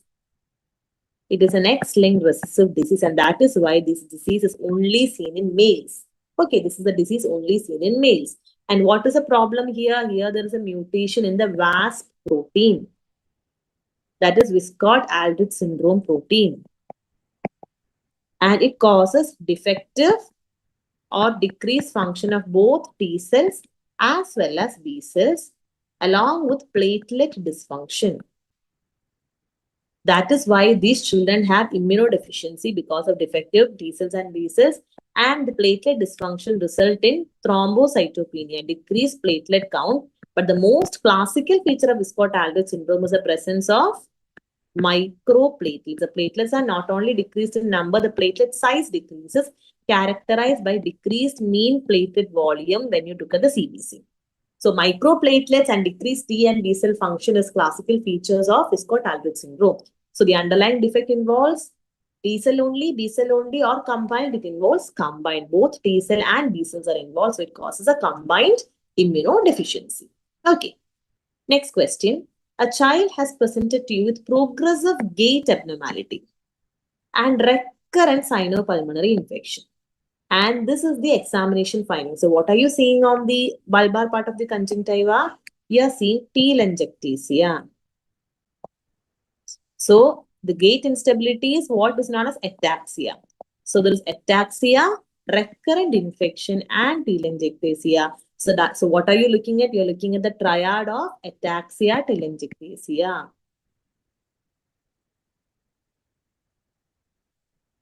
This is basically an autosomal recessively inherited condition, and the mutated gene is known as the ATM gene, and it causes defective DNA repair. And the most important diagnostic or a screening test which you can use for the diagnosis of Ataxia-telangiectasia is elevated alpha-fetoprotein. The laboratory finding most consistently associated with this condition is elevated alpha-fetoprotein. Reduced ceruloplasmin is seen in Wilson's disease. Creatine kinase elevation is usually seen in the case of Duchenne muscular dystrophy, and increased serum ferritin is usually seen in conditions of iron overload. But the condition where you get elevated alpha-fetoprotein is Ataxia-telangiectasia. Okay. Next question is again an assertion and reasoning.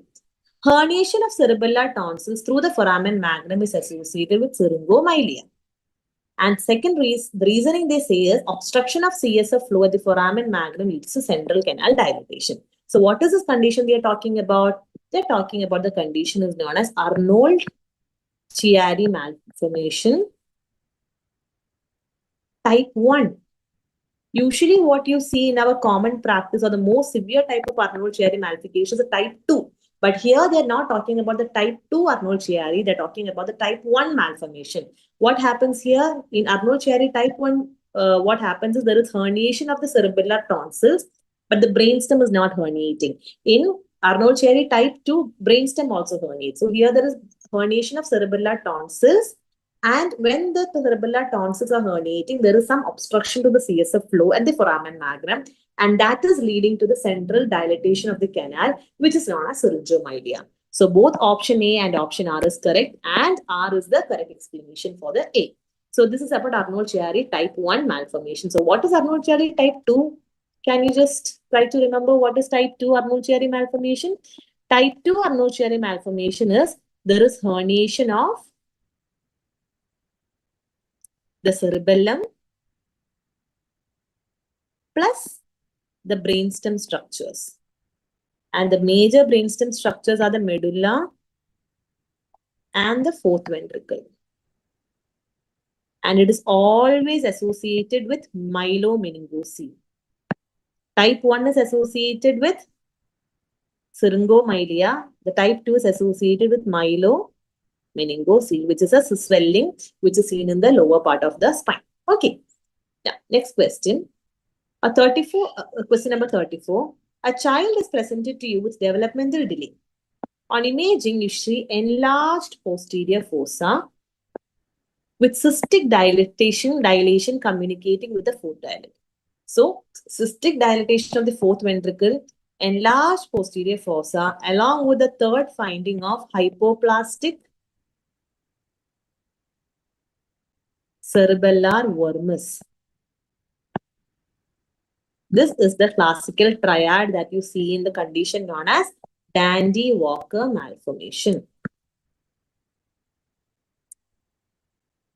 So, Dandy-Walker malformation is a triad of enlarged posterior fossa, cystic dilatation of the fourth ventricle, that this is the cystically dilated fourth ventricle we are seeing, and there will be hypoplastic cerebellar vermis.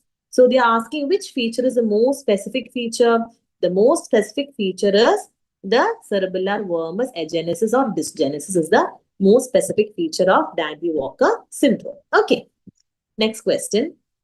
Which of the following are true regarding Rett syndrome? Okay, so what is Rett syndrome? Rett syndrome is a syndrome which is having an X-linked dominant inheritance. So it occurs exclusively in females is the right statement because the mode of inheritance is X-linked dominance. So if male children is affected with this mutation, they won't survive. So this disease is seen only in females because the inheritance is X-linked dominant. Normal early development followed by regression. Yes, most of the children have a normal development till 6 to 18 months of life. And after that, they start regressing. The mutation is in the MECP2. Yes, MECP2 is the mutation associated with Rett syndrome. It is associated with macrocephaly. No. Rett syndrome is associated with microcephaly, and classically it is an acquired microcephaly.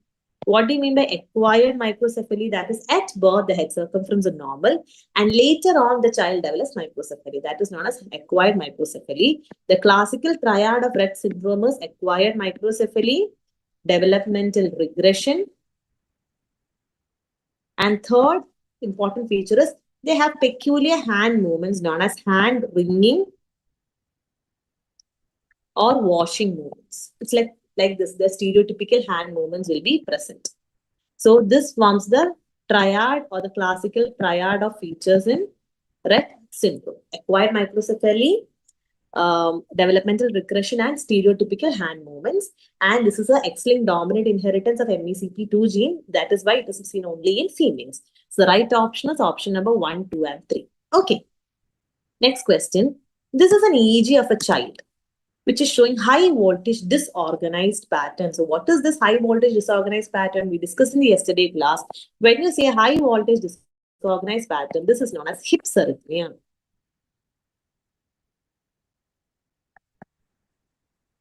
And in which condition do you get hypsarrhythmia?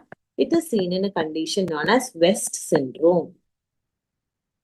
Okay, so West syndrome is a epileptic encephalopathy where you get hypsarrhythmia. So all are true except seen in infantile spasm. Yes, West syndrome is associated with infantile spasm, which is sudden flexion or extension of the extremities. It's a seizure type which is seen in West syndrome.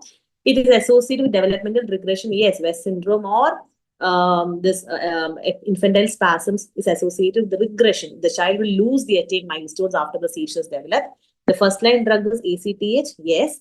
Hypsarrhythmia is seen in absent seizures. No, hypsarrhythmia is not a feature of absent seizure. It is seen only in West syndrome and infantile spasm. So what is the EEG finding in absent seizure? You see 3 hearts, spike, and wave discharges. And the classical feature of this absent seizure is these 3 hertz spike and wave discharges can be provoked by hyperventilation. So when you make the child hyperventilate, these EEG patterns becomes more visible. That is a classical feature of absent seizure, but not hypsarrhythmia. Hypsarrhythmia is a feature of West syndrome or infantile spasm, and the first line treatment is always ACTH.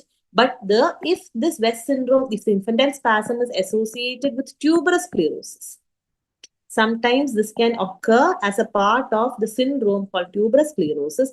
Then the first line treatment is vigabatrin. That is one point that you have to keep in mind. That is in generally for infantile spasm and hypsarrhythmia in West syndrome, the first line is ACTH. But if it is associated with tuberous sclerosis, the first line of treatment is vigabatrin. Okay. Now, next question.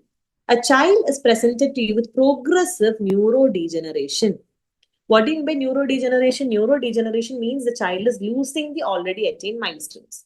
And there is demyelination. Demyelination means there is loss of the myelin sheath. And enzyme deficiency, the enzyme assay shows a deficiency of a lysosomal enzyme involved in sphingolipid metabolism. So what is the disease? So neurodegeneration with demyelination, a lysosomal enzyme involved in sphingolipid metabolism. What is the enzyme? The enzyme is galactocerebrosidase.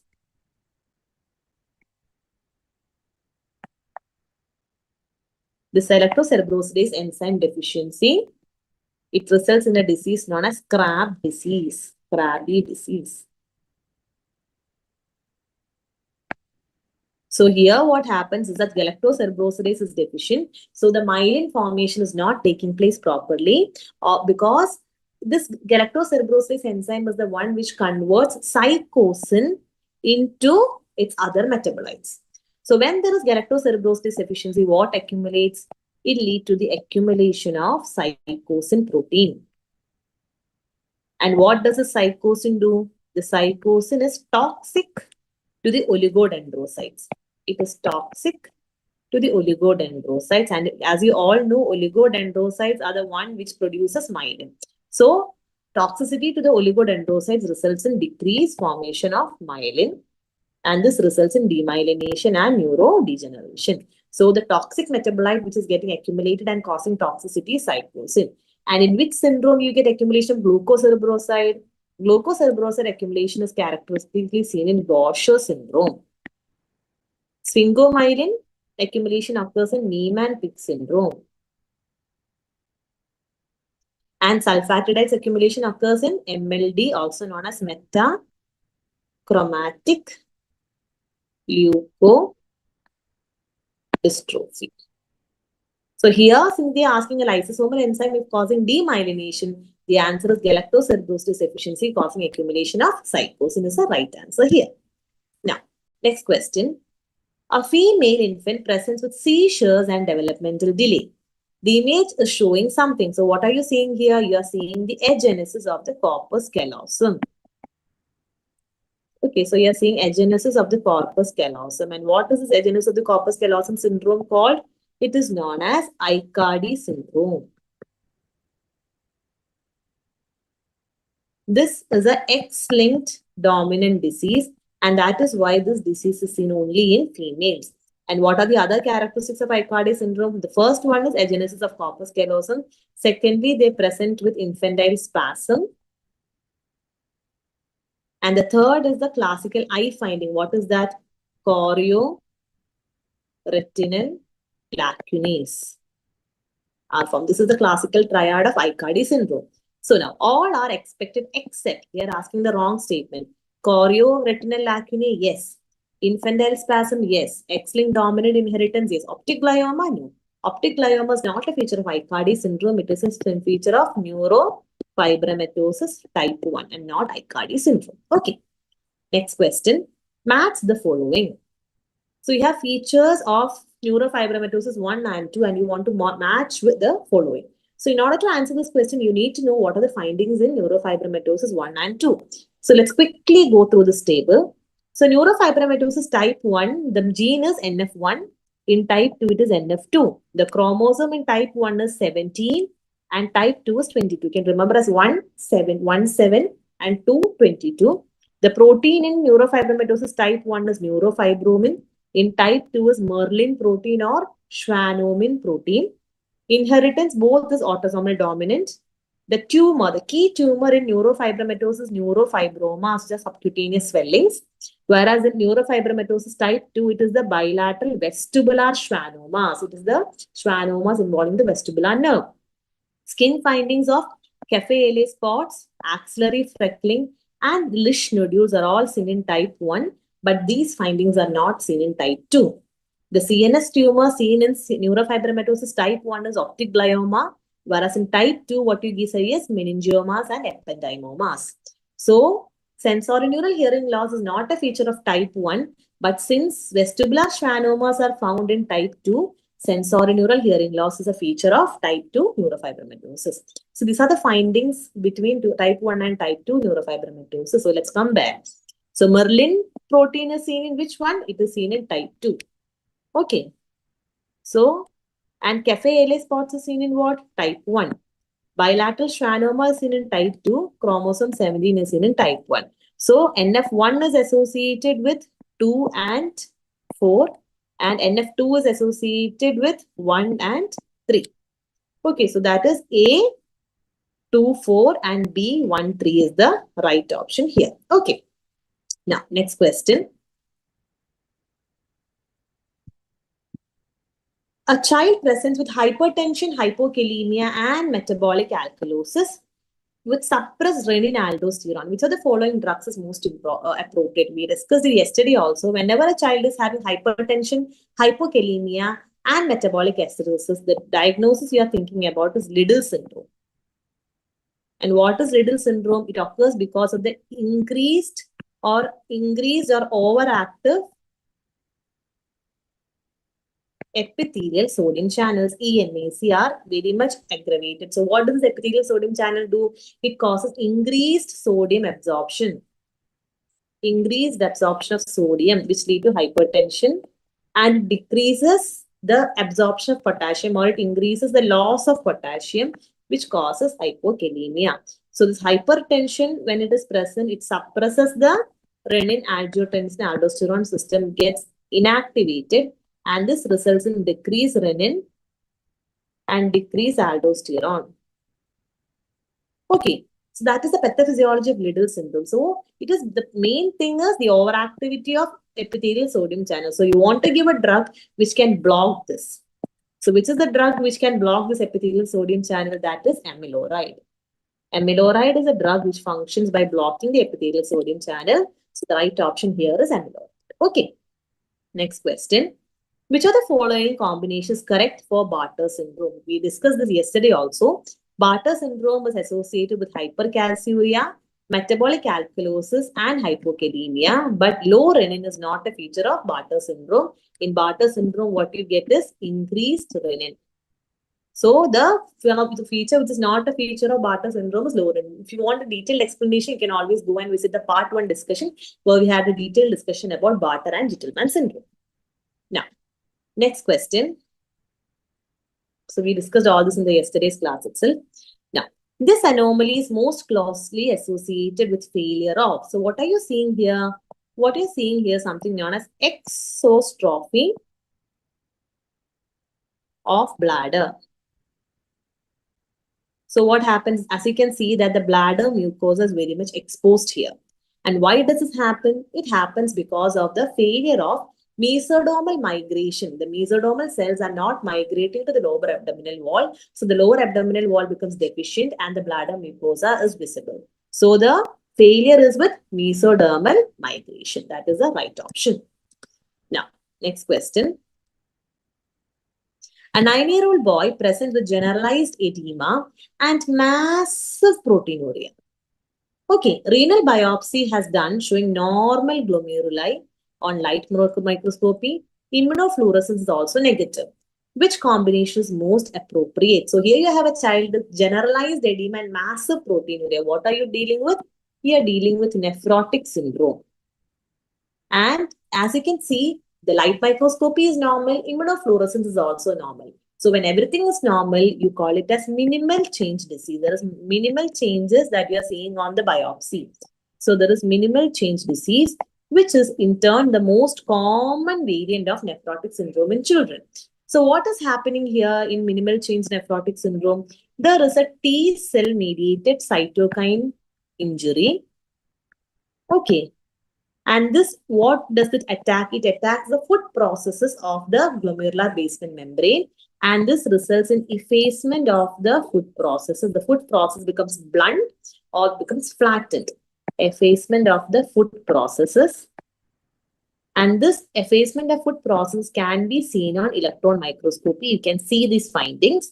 So what happens? When this effacement of food process happens, the permeability of the glomerular basement membrane increases, and especially it loses charge selectivity. So usually what happens is that this glomerular basement membrane, it reflects the negatively charged proteins. That is, albumin especially is a negatively charged protein. So glomerular basement membrane doesn't allow albumin to cross through it because of its charge selectivity. So when this effacement of food process takes place, this charge selectivity is lost and albumin gets easily leaked through the glomerular basement membrane, resulting in selective albuminuria. It's only albumin which is lost, not globulins or other proteins are not lost. There is selective loss of albumin. That is called a selective albuminuria. So, which combination is most appropriate? Selective albuminuria, yes. Effacement of fruit process on electron microscopy, yes. T-cell mediated cytokine injury, yes. Poor response to steroid, no. Usually, minimal change disease is associated with very good prognosis or very good response to steroids. Okay. It is in FSGS, you get poor response. If it is minimal change disease, there is good response to steroids. Now, next question. A child presents with palpable purpura, colicky abdominal pain, and hematuria. So, there is palpable purpura, colicky abdominal pain, and hematuria. So, what are you thinking about? Whenever you say palpable purpura, you have only one diagnosis, and that is Henoch-Schönlein purpura. It is characterized by palpable purpura, abdominal pain, and increased risk of intussusception. They can have joint pains, arthralgia, and renal involvement causing hematuria. And the renal biopsy shows mesangial proliferation, and classically it is associated with IgA deposition because it is an IgA-mediated vasculitis is the pathophysiology of HSP. So which of the following is correct? IgA deposition in the mesangium, yes. Increased risk of intussusception, yes. Is usually follows an upper respiratory infection. Yes, HSV usually follows an upper respiratory infection. ANCA positivity is typical, no. In HSV is ANCA negative. ANCA positivity is usually seen in other diseases like vaginous granulomatosis, microscopic polyangiitis, etc. In HSP is ANCA negative. So the wrong option here is ANCA positivity is typical is a wrong statement. So the true statements are option number 1, 2, and 3 forms the correct statements. Now, next question.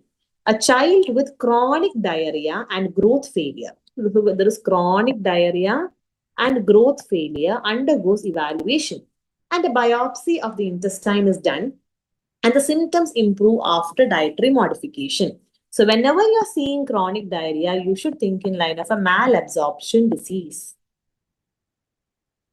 Okay, so what are you seeing here in this biopsy? What you're seeing here is villus atrophy. The villi are decreased in number. This is known as villus atrophy. And you can see increased number of crypts. That is known as crypt hyperplasia. And you can see there are multiple intraepithelial lymphocytes. In the within the epithelium, multiple lymphocytes are seen. That is known as intraepithelial lymphocytes, also known as IEL. And these findings are classical of a disease pathology known as celiac disease. So what happens in celiac disease? In those persons who are having a HLA,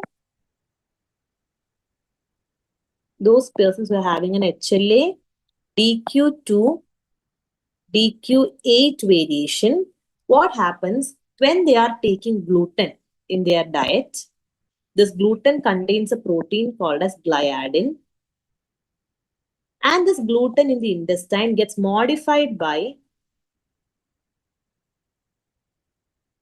tissue transglutaminase, TTG, that is tissue transglutaminase. And this modified gliadin causes activation of the immune system. Immune activation. And this immune system causes a CD8 cytotoxic T-cell mediated attack on the enterocytes and causes CD8 mediated enterocyte damage. The CD8 comes and attacks the enterocytes and causes apoptosis and cell death. And that is the one which results in all the findings like villus atrophy, crypt hyperplasia, and intraepithelial lymphocytes. So how do you treat them? You keep the children on a gluten-free diet lifelong. It is only when gluten is introduced, this attack happens. So you remove gluten from the diet, the child's symptoms revert. So gluten-free diet is the treatment. And how do you diagnose? The diagnosis mainly by looking at look for this anti-TG. How you look at the anti-TTG IgA antibodies. Anti-TTG IgA antibodies is the most important screening tool for screening celiac disease. And how do you diagnose? The gold standard diagnosis is the gold standard for diagnosis is biopsy and the features that we have already mentioned. Okay, now let's see the questions. Which combination best explains this condition? So which combination? HLA-DQ2 association, anti-TTG IgA antibodies, CD8 mediated injury, and intraepithelial lymphocytes. So that is the correct combination of celiac disease. Okay, now next question. An infant presents with persistent jaundice and ecolic stools. What is ecolic stools? Those are stools which are clay or pale colored stools. Ultrasound of the gallbladder shows an echogenic triangular density anterior to the portal vein at the porta hepatis. So what you are seeing here is known as a triangular coat sign. And this triangular coat sign, when present in a child with cholestasis, the diagnosis is biliary atresia. So what is the diagnosis? Which of the following is the most accurate? It represents fibrotic remnant of the extrahepatic bile duct, suggesting biliary atresia is the right option. Now, next question. A neonate has excessive salivation and respiratory distress. The radiological finding is shown and abdomen is distended. So what you are seeing here, you are seeing the NG tube is getting coiled in the proximal esophagus. So what is the condition? The child is having tracheoesophageal fistula. So what happens in tracheoesophageal fistula? So this is the esophagus. The proximal part of the esophagus is ending in the blind pouch, and the distal part of the esophagus is communicating with the trachea. So this is the trachea. There is a fistula connecting the esophagus, the distal esophagus, and the trachea. So this is the trachea. This is the proximal esophagus, which is ending as a blind pouch. And this is the distal esophagus. And here you can see a fistula. This is the fistula. So what happens when you insert an NG tube? This NG tube gets coiled here. Now let's see what are the options. Distal fistula is present. Yes. There is failure of tracheoesophageal septum formation. Yes, that is why there is a fistula. Polyhydramnios antenatally. Yes, that can occur. Why? Because the amniotic fluid is mainly swallowed by the baby. Here, the child is not able to swallow because the proximal esophagus is ending as a blind pouch. So they can present with polyhydramnios. Gasless abdomen is expected. No. Here, since the distal part is communicating with the trachea, amount of air is entering from the trachea into the distal esophagus, and this enters into the stomach. So you can see the gastric shadow. As you can see here, the gastric fundic shadow can be seen. So gasless abdomen is expected is not the right option. You get gasless abdomen when there is pure esophageal atresia without fistula. If there is pure esophageal atresia without fistula, there is no way for the gas to enter the abdomen. In such case, you get gasless abdomen. Otherwise, in a normal tracheoesophageal fistula, gasless abdomen is not expected. So the right options are option number 1, 2, and 3. Now, next question. An infant present to you with projectile vomiting and weight loss. Okay. Labs show metabolic alkalosis. Which mechanism sustains this abnormality? So when a child presents to you with projectile vomiting and weight loss, you are thinking in line of idiopathic hypertrophic pulmonary stenosis or IHPS. So where is the obstruction? So this is the fundic shadow or the stomach. And at the pylorus, there is an obstruction. So what happens? Whatever the child takes, the child vomits back. So this constant vomiting results in 2 problems. What are the 2 problems associated with vomiting? When there is constant vomiting, the child loses hydrochloric acid, which is the main acid in the stomach.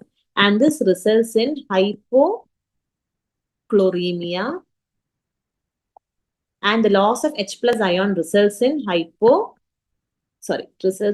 alkalosis, metabolic alkalosis. Because of the loss of acid, there is metabolic alkalosis.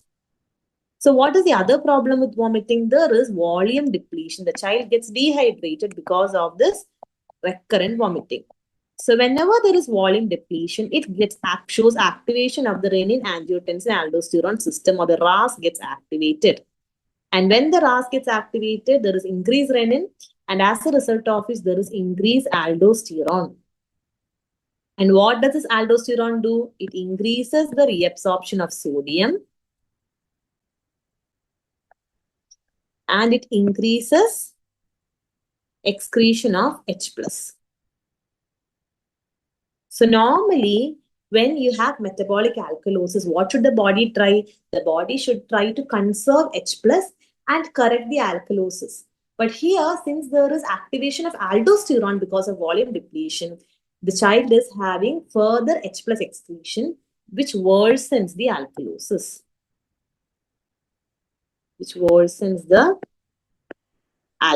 And this is known as paradoxical aciduria.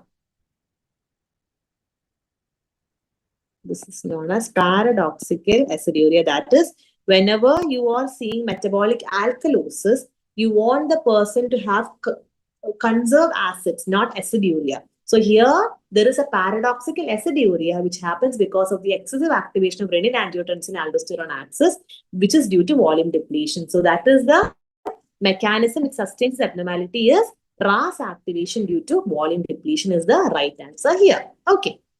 Now, next question. A child has presented to you with fever of more than 5 days, and these are the other findings. What are you seeing? You're seeing non-purulent conjunctival congestion, palmar erythema, non-vesicular rash, strawberry tongue, peripheral edema, and you can also see pus discharge from the urethra known as sterile pyuria. So what are these findings characteristic of? These are characteristic of Kawasaki disease. These are the findings of Kawasaki disease. So which combination is correct? It is a medium vessel vasculitis with coronary aneurysm and thrombocytosis in the subcutaneous phase. Yes, these are the findings of Kawasaki disease. Now let's see the other options. In which condition you get small vessel vasculitis with renal failure and thrombocytopenia? It is usually seen in microangiopathic hemolytic anemia like HUS. Large vessel vasculitis with aortic aneurysm, it is seen in Takayasu arthritis. Immune complex vasculitis and ANCA positivity, this combination cannot occur because ANCA vasculitis is always quasi-immune. So if it is an ANCA vasculitis, there won't be any immune complexes. So that is a wrong combination as of it is at all, and it doesn't exist with any other disease because the combination itself is wrong. So the combination which correctly depicts Kawasaki disease is medium vessel vasculitis, coronary aneurysm, and thrombocytosis in the subacute phase. Now, another question. A child with mucocutaneous findings and persistent fever is treated early to prevent pulmonary complications. So, what is the disease? They are treating Kawasaki disease. And they are giving early IVIG. What is the most relevant benefit of this? Because this is basically a cytokine-mediated vascular injury. And if you treat IVIG early, you can decrease the cytokine-mediated vascular injury and thus reduce the incidence of coronary aneurysm. So, suppression of cytokine-mediated vascular injury is the primary mechanism of IVIG, and that is why early IVIG helps in reducing the coronary aneurysm incidence. Okay. Now, next question.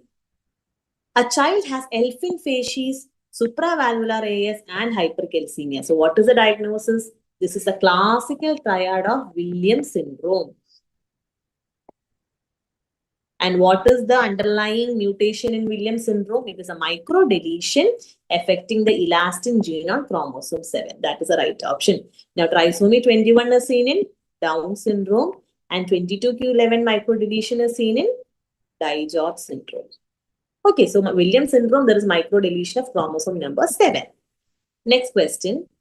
A girl with short stature and streak gonads is evaluated. So when there is short stature and streak gonads, what is the condition? It is Turner syndrome.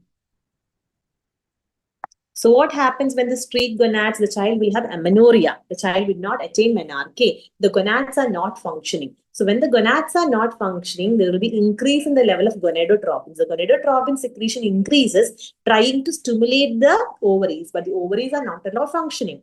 So they will be having increase in FSH and LH levels. FSH and LH are the gonadotropins. They will be high. but they are acting on a non-functional ovary. The ovaries are not at all functioning. So what happens? Even if the FSH and LHS are acting, there is no estrogen that is formed. The estrogen will be less. So which combination is correct? There is 45XO. Yes, that is the underlying, the absent X chromosome is the karyotype you see in Turner syndrome. Increase FSH-LH, right? Decrease estrogen, yes, and no bar body. So what is bar body?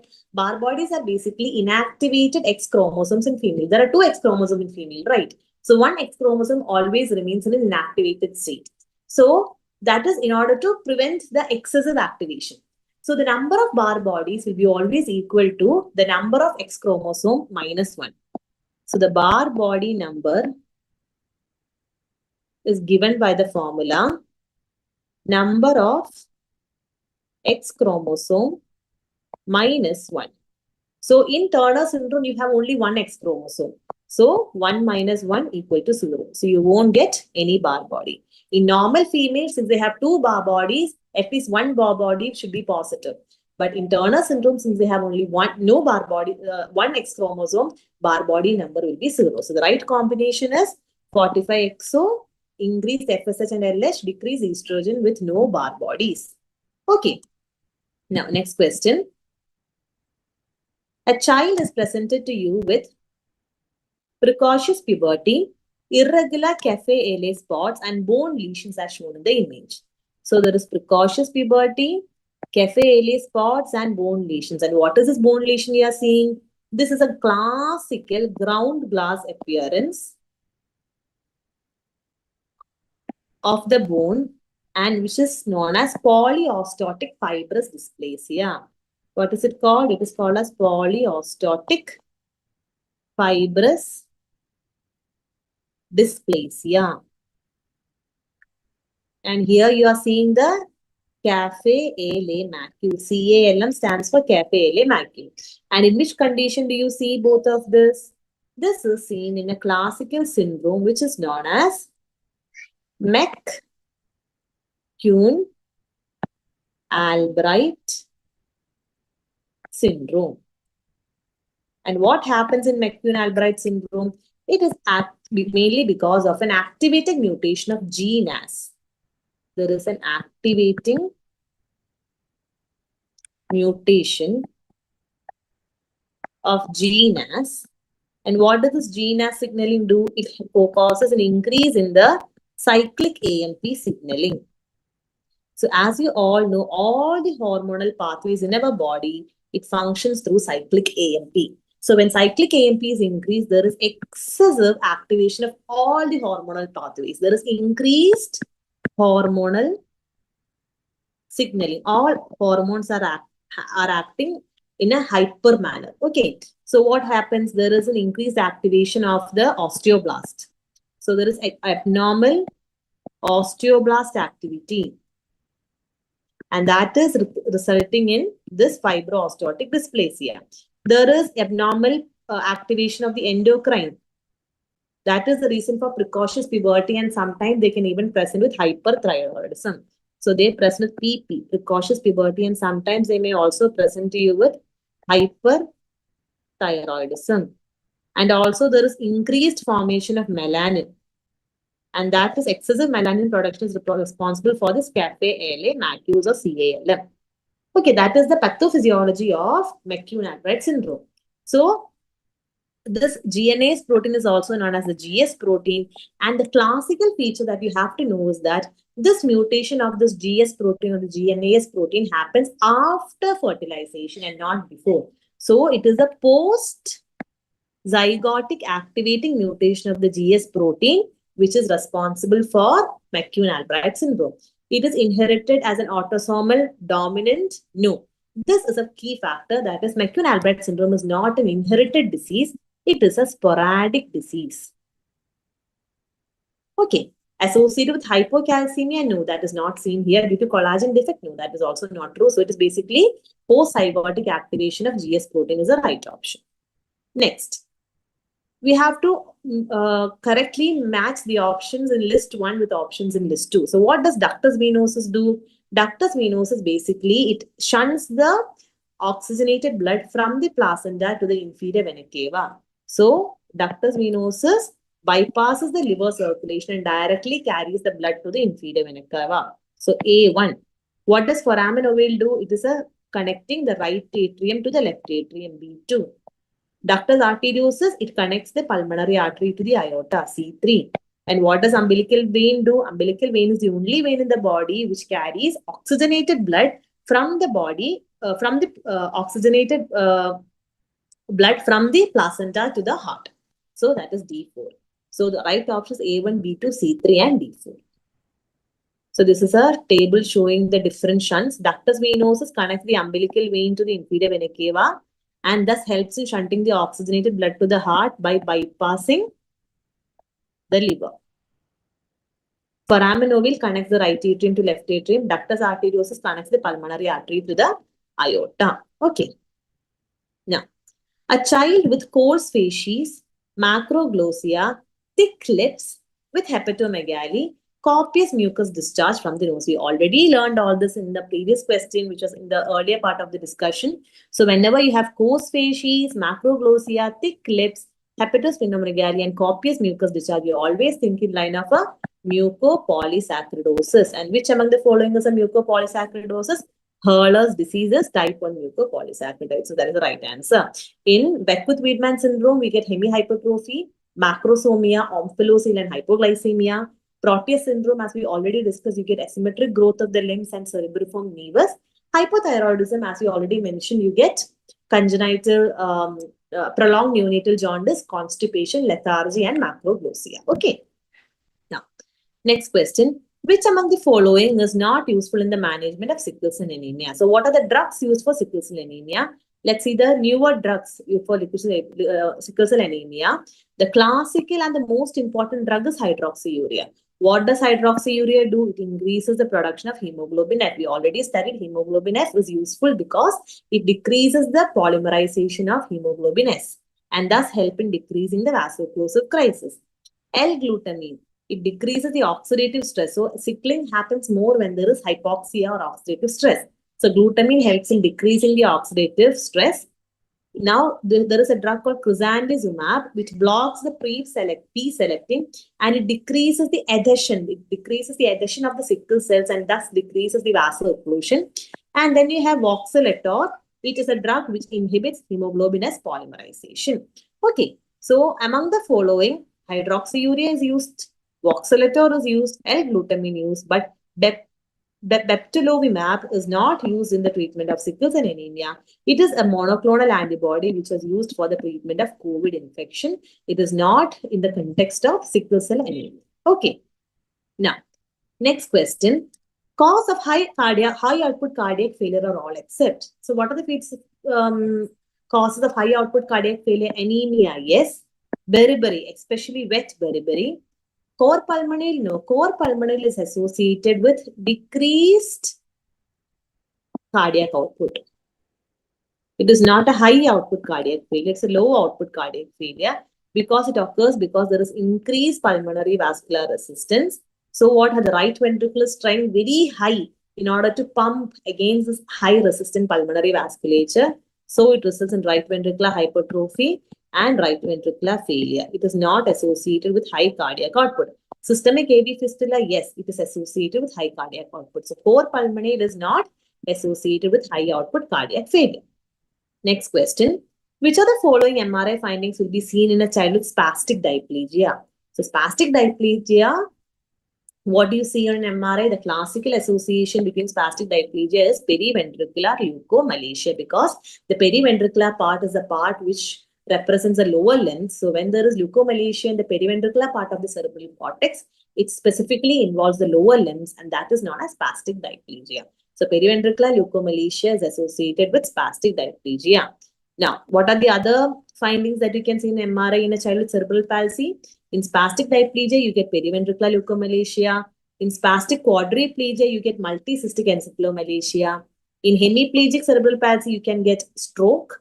In extrapyramidal CP, you get scars in the globus pallidus and the hippocampus, characteristically known as status mammoratis. These are the different MRI findings in different types of cerebral palsy. Okay. Next question. A 2-week-old infant presents with history of epistaxis. Okay, there is epistaxis and recurrent rectal bleed. So it's a 2-week. It's not in the immediately after birth. It is happening a little late. And the parents also reported there was a bleeding from the umbilicus since birth. Laboratory investigation, what did they find? Everything is normal. Prothrombin time, thrombin time, partial thromboplastin time, platelet count, everything is normal. So what they did was another test known as urea clot solubility test was done, and that was positive. So what is the most likely deficient factor? So whenever you get a child presenting late, that is not immediately at birth, but presenting late with features of bleeding and all the clotting parameters are normal, always think about factor 13 deficiency. And what is factor 13? The name itself is clot stabilizing factor. Right, it is a flow stabilizing factor. So when factor 13 is deficient, though the clot is formed, the clot is unstable and the clot gets easily dissolved in 5 molar urea. That is the test that you use called as urea clot solubility test. When you take the blood clot and you pour in 5 molar urea, the clot immediately becomes soluble. And that is because of the deficiency of factor 13. So when a child presenting late with bleeding, all parameters are normal, but urea clot solubility test is positive, then you should think in line of factor 13 deficiency or deficiency of clot stabilizing factor. Okay. Next question, children with GBS, that is Guillain-Barré syndrome, all are true except Guillain-Barré syndrome is basically a neuropathy. So areflexia of the affected limb is mandatory diagnostic criteria. Yes, usually since it is a lower motor neuron involvement, areflexia, loss of deep tendon reflex is a very characteristic feature. Plasmapheresis is not preferred in refractory cases. No, plasmapheresis is preferred. In the first line treatment is IVIG, and if IVIG is not showing to see much improvement, you may even give plasmapheresis. IVIG is a first line treatment, yes. Albuminocytological dissociation, the CSF is a characteristic finding. That is also true statement. So the wrong statement is option number B. Plasmapheresis is preferred in refractory cases. Now next, John's criteria. What is John's criteria used for? It is used for the treatment, the diagnosis of acute rheumatic fever. It has several minor and major criteria. Which of the following is not included in either major or minor? Carditis is a major criteria. Erythema nodosum is not a criteria, but erythema marginatum is a major criteria. Polyarthralgia is a minor criteria. Short PR interval is a minor criteria. Sydenham's chorea is a major criteria. So the one which is not involved in any of the criteria is option number 2. So the right option is 1, 3, 4 and 5 is the right answer. Okay. So this is a table showing the major and minor manifestations. Due to lack of time, I'm going directly to the next question. A 6-week-old infant presented with repeated episodes of bilious vomiting. Okay, non-bilious vomiting. That is very important. Non-bilious vomiting. So what you're seeing on the USG, you're seeing the hypertrophic muscles of the pylorus. So whenever a child presents to you with non-bilious vomiting recurrent episodes and on taking a USG, you're seeing this hypertrophic pyloric muscles, the diagnosis is IHPH, idiopathic hypertrophic pyloric stenosis. Next question. In a floppy infant, so child is having hypotonia and there is recurrent episodes of hypoglycemia. So floppy infant with recurrent episodes of hypoglycemia, you think in line of a glycogen storage disorder. And the child on evaluation reveals cardiomyopathy. There is involvement of the cardiac muscle as well. So which is the type of glycogen storage disorder which is associated with cardiac involvement? The only glycogen storage disorder where you can get a cardiac involvement is type 2 glycogen storage disease, that is known as Pompey's disease. So Pompey's disease is a only glycogen storage disorder which is associated with involvement of the cardiac muscles, and that is known as Pompey's disease. Von Gutierrez disease is type 1 glycogen storage disorder. Epstein anomaly is not a glycogen storage disorder. It is a cardiac disease, but there you won't get hypotonia or hypoglycemia. McCune-Albright's disease is another type of glycogen storage disorder which predominantly affects the skeletal muscles. Okay. Now, next question. A full-term newborn presents with respiratory distress immediately after birth. See, on examination, the heart sounds are heard on the right hemithorax. Usually, what should be the heart sounds heard? Heart sound should be usually heard on the left side, but here the heart sound is heard on the right. There is scaphoid abdomen. The abdomen is flat. Gurgling bowel sounds are heard over the left chest. It's everything they have given in the question itself. So when you have a child who is having a mediastinal shift, that is heart sounds on the right side, scaphoid abdomen, and bowel sounds are heard on the side of the thorax, then the diagnosis is congenital diaphragmatic hernia.